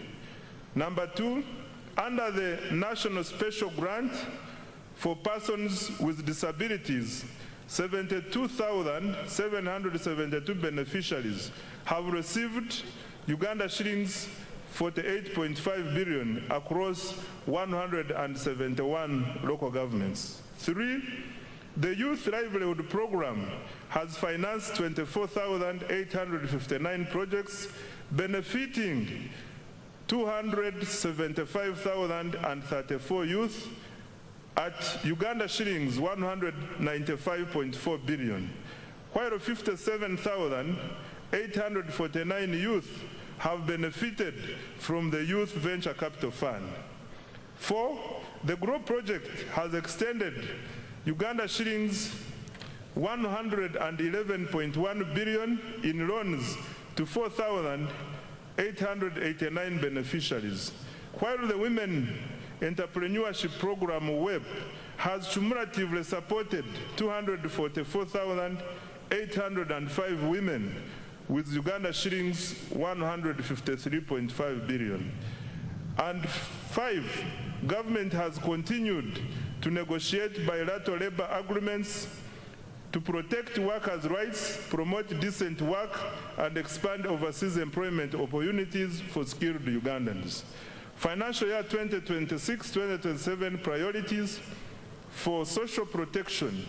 Mr. Speaker, sir, next financial year, government has allocated Uganda shillings 173.55 billion for social protection, which will focus on 1, expanding economic empowerment programs, 2, strengthening labor standards, 3, supporting youth employment initiatives, 4, promoting women's economic participation, 5, enhancing social protection systems, and 6, establishing a robust labor market information system. Mr. Speaker, overall, Uganda shillings 13.56 trillion has been allocated next financial year to invest directly in the people of Uganda through health, education, social protection, and water and sanitation. This investment reflects government's conviction that people are Uganda's greatest asset. Enabler 4, industrial development and manufacturing. Mr. Speaker, nations achieve prosperity not by exporting raw materials, but by transforming them into high-value products. For this reason, government places high priority on industrial development, manufacturing, and value addition. Mr. Speaker, besides government investment in manufacturing under the ATMs already highlighted, the following milestones have been achieved in this financial year. 1, government continued investing in the development of industrial parks. The aim is to lower investors' establishment and operating costs and drive industrial growth. As a result, the number of formal factories has cumulatively risen from 10,437, of which 6 have cumulatively risen to 10,437, of which 690 are located within industrial parks. 2, government continued capitalizing Uganda Development Corporation to de-risk private investment in critical areas. UDC's capital investment have surpassed Uganda shillings 1.5 trillion with co-investments across key value chains, including textiles, i.e. fine spinners, agro-processing, i.e. Biyinzika Enterprises Limited, and Bukona Agro-Processing, and Pharmaceuticals, East African Medical Vitals Sanga, Vetchem Limited, and Alphasan Uganda Limited. 3, government through UDC also invested in the local construction sector. UDC invested in Abubakar Technical Services, the Ugandan firm delivering key national roads, including Busunju Chiboga Hoima, 145 kilometers, and Matugasemu to Kapeka, 41 kilometers, among others. UDC also invested in Etats Construction Company, currently constructing the Bujiri Namutumba Road, 24 kilometers, and the Buwenge Kaliro Road, 48 kilometers, among others. 4, government completed the special economic zone at Entebbe International Airport to promote high-value exports. Several farms, particularly in the fresh produce exports and light manufacturing, are setting up operations. 5, continued expansion of presidential zonal hubs, which are tackling youth unemployment by providing practical industrial and vocational skills. To date, 82,790 youth have been trained, and the number of hubs has grown to 28 nationwide. Mr. President, I thank you so much for this initiative. Financial year 2026-2027 priorities for manufacturing and industrial development. Mr. Speaker, government has allocated Uganda shillings 1.03 trillion to the manufacturing program for financial year 2026-2027. Priority interventions include: 1, additional capitalization of UDC to drive industrial development. 2, industrial infrastructure development, particularly industrial parks, including new fully serviced plug and play parks. 3, value addition to agricultural raw materials and minerals.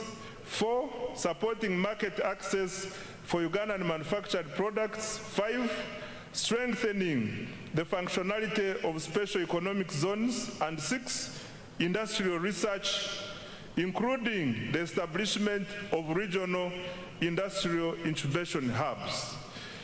Under market access for wealth creators, Mr. Speaker, wealth creators need access to both domestic and export markets. Expanding the domestic market requires higher household incomes and increased purchasing power to stimulate demand for locally produced goods and services.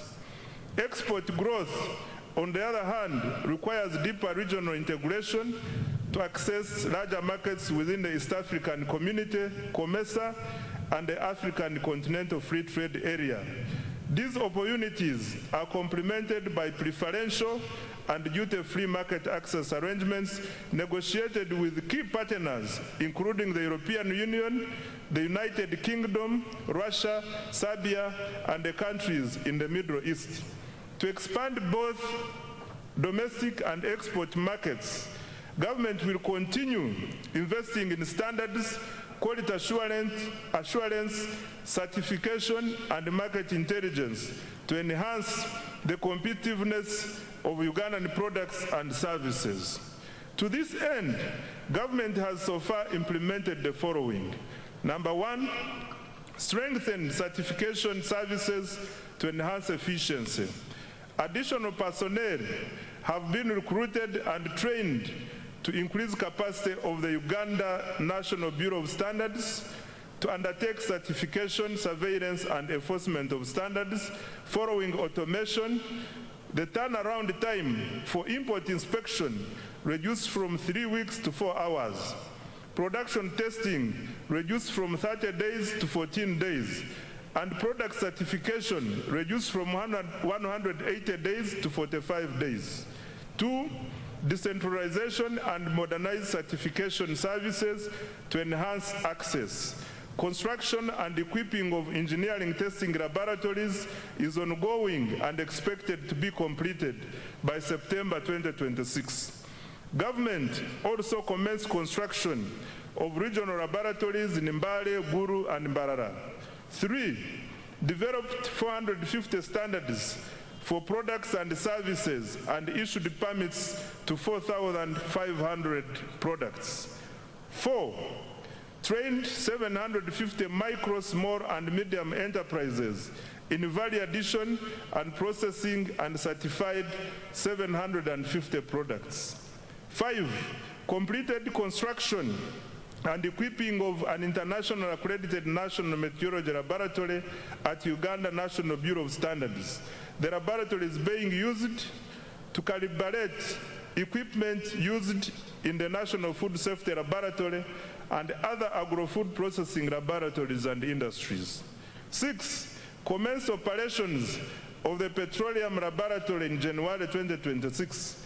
Over 40 product samples of petroleum products have since been tested. Mr. Speaker, priority interventions for financial year 2026-27 include: 1, development of quality assurance infrastructure. The Euro 163.56 million enhancement agricultural production, quality and standards for market access project. 2, strengthening the capacity for development of standards and certification of products and services. 3, completing construction and equipping of the engineering laboratory and continuing construction of regional laboratories. And 4, accrediting private laboratories to increase access. I now come to environmental protection and disaster management. Mr. Speaker, sustainable management and use of natural resources, land, water, and environment, as well as effective response to climate change, are essential for boosting productivity and value addition.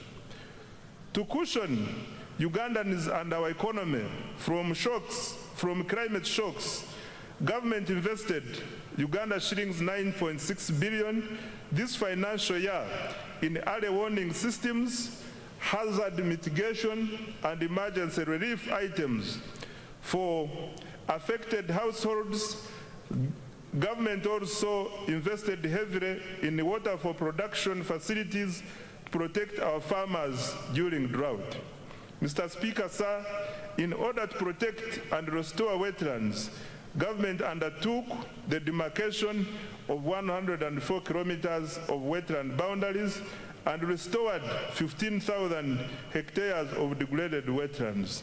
A total of 8,319 hectares of graded Central Forest reserves were demarcated alongside 404 kilometers of forest boundaries to enhance the protection and management of forest resources. Mr. Speaker, the safeguard of our environment and adapt to climate change, government has, Mr. Speaker, to safeguard our environment and adapt to climate change, government has allocated Uganda shillings 494.08 billion next financial year. These funds will protect 1.26 million hectares of forest reserves and wetlands, restore 10,000 hectares of degraded wetlands, and demarcate critical river banks and lake shores, particularly along the Nile. We will also upgrade meteorological services and early warning systems to deliver accurate forecasts for agriculture, aviation, and climate monitoring. In addition, Uganda shillings 361.88 billion has been allocated to the contingency fund to strengthen our national disaster response next financial year. I now come to administration of justice. Mr. Speaker, under the administration of justice program, the following achievements were recorded. 1, expanded access to justice with the proportion of districts having complete justice service points rising from 79% in financial year 2020-2021 to 89%.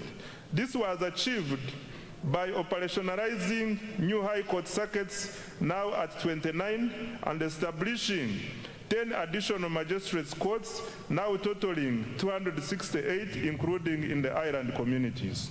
2, decentralization of the Court of Appeal is underway in Mbarara and Guru to improve regional access to appellate justice. 3, judicial capacity has been strengthened with the appointment of additional justices of the Court of Appeal, now 20, and High Court, now 88, along with more magistrates to reduce case backlog and serve high demand areas. 4, resolution of commercial disputes has improved. Between 2023 and 2025, the judiciary disposed of 38,102 commercial and land cases worth Uganda shillings 14.47 trillion, unlocking capital and boosting economic activity and investment. Promotion of alternative dispute resolution has been scaled up, resolving over 8,000 cases in financial year 2025-2026. Alongside nearly 25,000 small claims matters worth Uganda shillings 19.5 billion. 6, mobile courts have been deployed to hard-to-reach and refugee hosting areas, bringing hearings into communities to accelerate case resolution and improved access to justice. In financial year 2026-2027, priorities for administration of justice, Mr. Speaker, are the following. Uganda shillings 665.55 billion has been allocated under this program for financial year 2026-2027 to number 1, expand access to justice and further decentralize appellate services. 2, recruit and deploy judicial officers.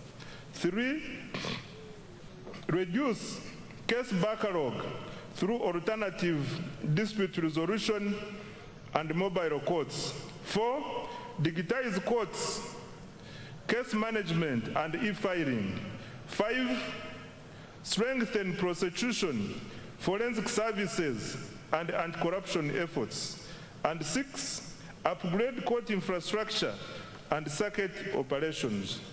I now come to legislation and oversight.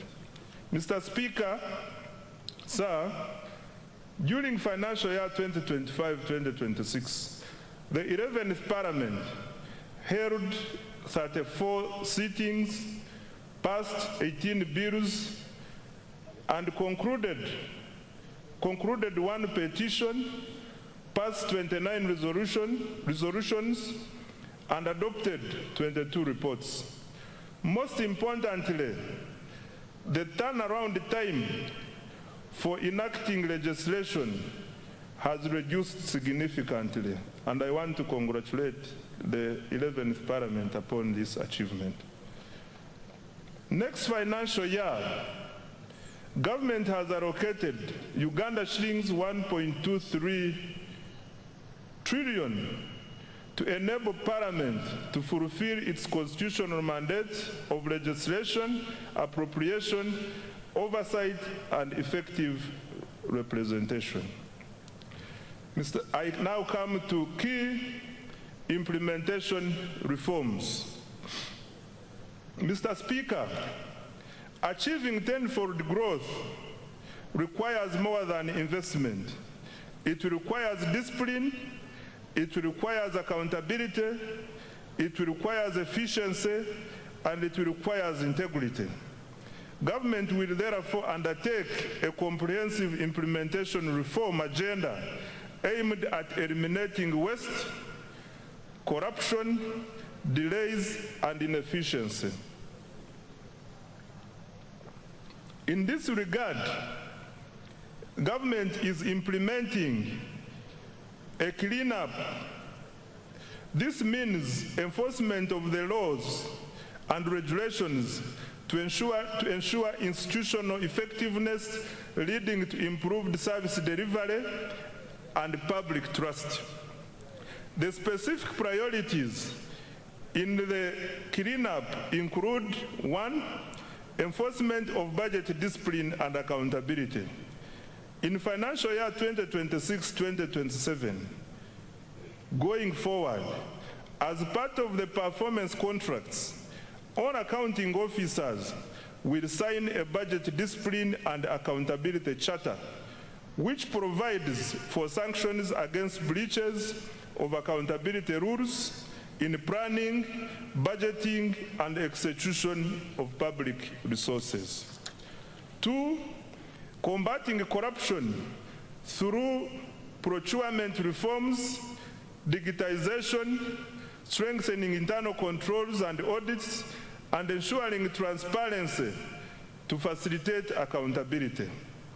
3, continued enforcement of trade order and traffic discipline to promote safe, orderly, and livable cities and urban centers and improve the safety of public transport.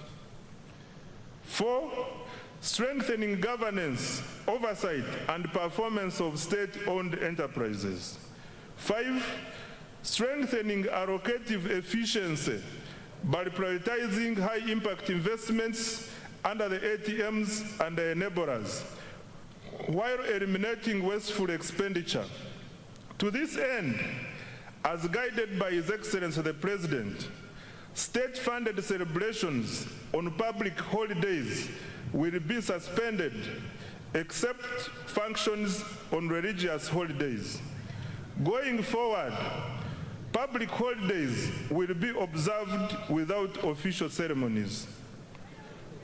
6, centralizing the management of counterpart funding under the Treasury to safeguard funding for priority projects.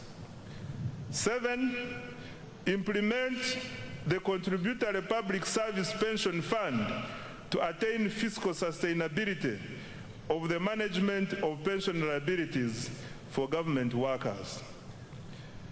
I now come to the financing of the budget for financial year 2026-2027.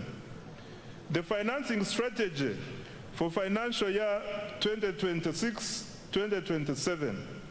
Mr. Speaker, the financing strategy for financial year 2026-2027 seeks to create additional fiscal space to finance government priorities while maintaining debt sustainability.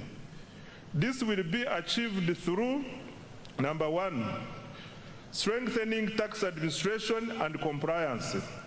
2, introducing targeted tax policy measures to increase domestic revenue. 3, mobilizing concessional financing from development partners and international financial institutions. And 4, expanding alternative sources of financing, including public-private sector partnerships, venture capital, innovative instruments such as Sukuk, and listing of commercially viable public enterprises on the stock exchange. Resource envelope. Right Honorable Speaker, the total resource envelope for financial year 2026-2027 is 84,391,743,343,426 shillings. This is detailed as follows. 1, domestic revenues, Uganda shillings 45.96 trillion, of which 40.16 trillion is tax revenue, 4.02 trillion is non-tax revenue, 1.44 trillion is petroleum revenue, and 339.8 billion is local government revenue. 2, Domestic borrowing, Uganda shillings 11.97 trillion. 3. Domestic debt refinancing is Uganda shillings 13.97 trillion. External borrowing for general budget financing is Uganda shillings 1.22 trillion. And external financing for projects is Uganda shillings 11.27 trillion. Expenditure allocations. Mr. Speaker, a summary of the allocations of the above resources is as follows. 1. Wages and salaries, Uganda shillings 9.709 trillion. 2. Non-wage recurrent expenditure, Uganda shillings 33.276 trillion, which also includes operational funds for institutions, financing for all wealth creation funds, financing for science and technology investments, grants for education and health, medicines, maintenance of infrastructure, and interest payments, among others. 3. Development expenditure, Uganda shillings 22.054 trillion. 4. Domestic debt refinancing, 13.967 trillion. 5. Debt amortization, Uganda shillings 4.181 trillion. 6. Domestic debt repayment to Bank of Uganda, Uganda shillings 547 billion. 7. Domestic arrears, Uganda shillings 317 billion. And 8. Local government expenditure from own revenue, Uganda shillings 339.8 billion. Mr. Speaker, details of the resource envelope and expenditure allocations by vote for financial year 2026-2027 are provided in annexes 1 and 2, respectively, of this speech. The budget for financial year 2026-2027, totaling to 84.39 trillion, has therefore increased by Uganda shillings 2.78 trillion from the revised budget of Uganda shillings 81.61 trillion for financial year 2025-2026. I now come to the tax measures for financial year 2026-2027. Mr. Speaker, sir, let me now highlight the key tax policy measures as approved by Parliament to support domestic revenue mobilization, investment, job creation, and economic growth. Under income tax, Mr. Speaker, Parliament approved the following income tax measures. 1. Extension of income tax exemption for Bujagali Energy Limited until 2032 to support affordable electricity tariffs at an estimated revenue cost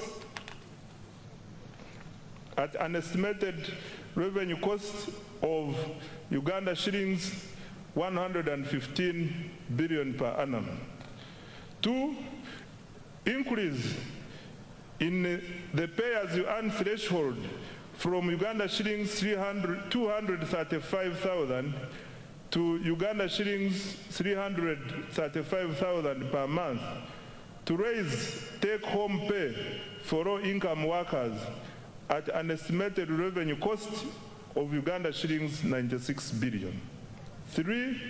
Introduction of a 5% withholding tax on payment of interest to foreign lending institutions to ensure equitable taxation of interest income. 4. Provision for individuals to file and pay rental income tax monthly to improve voluntary compliance and reduce tax arrears. 5. Introduction of a tax holiday for developers of hotels and other ultra-luxury tourism facilities, investing at least United States dollars 10 million for foreign investors and United States dollars 5 million for Ugandan investors. 6, equalization of tax treatment of Tier 4 financial institutions by allowing deductions for provisioning for bad debts, thereby reducing the cost of capital. Under value-added tax VAT, Mr. Speaker, Parliament approved the following VAT measures. 1, increase in the annual VAT threshold from Uganda shillings 150 million to Uganda shillings 300 million to ease compliance for small businesses and improve tax administration efficiency. This measure is projected to generate Uganda shillings 349 billion. 2, extension of VAT deferment to inputs used in iron ore processing to support mineral value addition and industrialization. Under excise duty, Mr. Speaker, Parliament approved the following excise duty measures. 1, increase in excise duty on diesel and petrol by Uganda shillings 200 per litre to generate Uganda shillings 450 billion in revenue. 2, increase in excise duties on selected products as follows. 1, alcoholic drinks like Uganda Waraji, Black Label, Cognat, and Amarula from Uganda shillings 1,700 to Uganda shillings 3,500 per litre to generate Uganda shillings 85 billion. 2, motorcycles at first registration from Uganda shillings 200,000 to Uganda shillings 500,000 to generate 26 billion. 3, single-use plastics from 2.5% or US dollars 70 per ton to 25% or US dollars 1,500 per ton to protect the environment and raise 10 billion. 4, cooking oil from Uganda shillings 200 to Uganda shillings 400 per litre to generate 25 billion. 5, cement from Uganda shillings 500 to Uganda shillings 750 per 50 kilograms per bag to generate 15 billion. And 6, sugar from Uganda shillings 100 to Uganda shillings 200 per kilogram to generate 25 billion. Introduction of excise duty on selected products as follows. 1, locally manufactured paints and varnishes at 3% or shillings 50 per litre or kilogram, whichever is higher, and imported paints and varnishes at 10% or Uganda shillings 2,000 per litre, whichever is higher, to generate 24 billion. And cooking fat at shillings 500 per litre or kilogram to generate 15 billion. On stamp duty, Mr. Speaker, a modest stamp duty has been introduced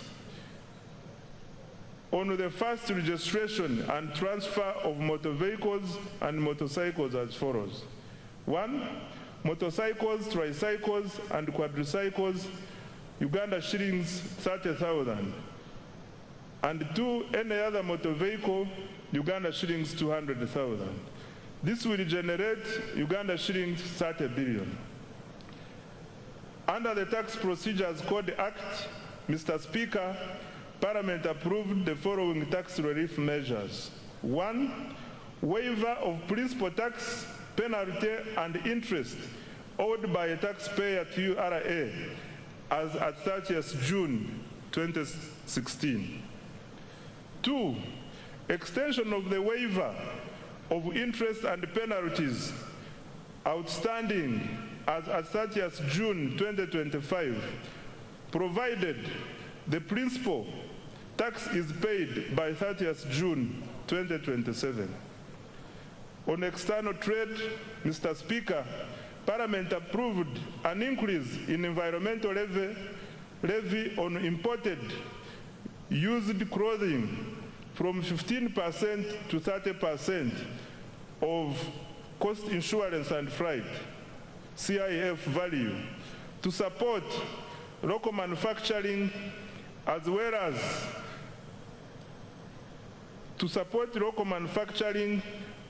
local manufacturing and generate Uganda shillings 40 billion. Under lotteries and gaming, Mr. Speaker, Parliament approved increase of the tax for betting from 20% to 30% to harmonize taxation across gaming activities and generate Uganda shillings 24 billion.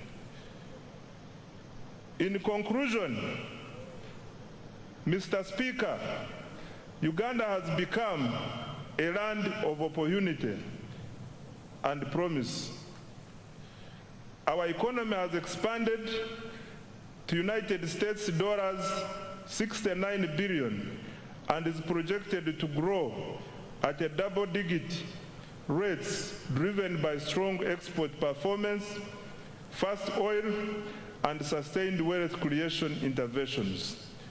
More importantly, this growth is increasingly translating into jobs, higher incomes, and better livelihoods for Ugandans. Investor confidence is rising, and the Ugandan diaspora is responding with increased remittances, investment, and active participation in our transformation. This budget aims to accelerate the attainment of the tenfold growth strategy. Government has allocated 99% of discretionary resources to the ATMs, i.e. agro-industrialization, tourism development, mineral-based industrialization, and science, technology, and innovation, and their key enablers. This budget prioritizes production, productivity, value addition, exports, and job creation. I invite the private sector to take full advantage of these opportunities to create wealth. The budget launches Uganda into the Chisanja No More Sleep. The budget launches Uganda into the Chisanja No More Sleep. Every Ugandan must actively engage in wealth creation, and every leader must be accountable for transforming households and communities. I want to repeat this. The budget launches Uganda into the Chisanja No More Sleep. Every Ugandan must actively engage in wealth creation, and every leader must be accountable for transforming households and communities. The era of planning and debate is over. The era of implementation and results has begun. Our mission is clear: produce more, earn more, export more, and lift every household out of subsistence. I dedicate this budget to all wealth creators, especially the youth whose energy, enterprise, and innovation will drive Uganda's transformation into a $5 billion economy. Right Honorable Speaker, I beg to move.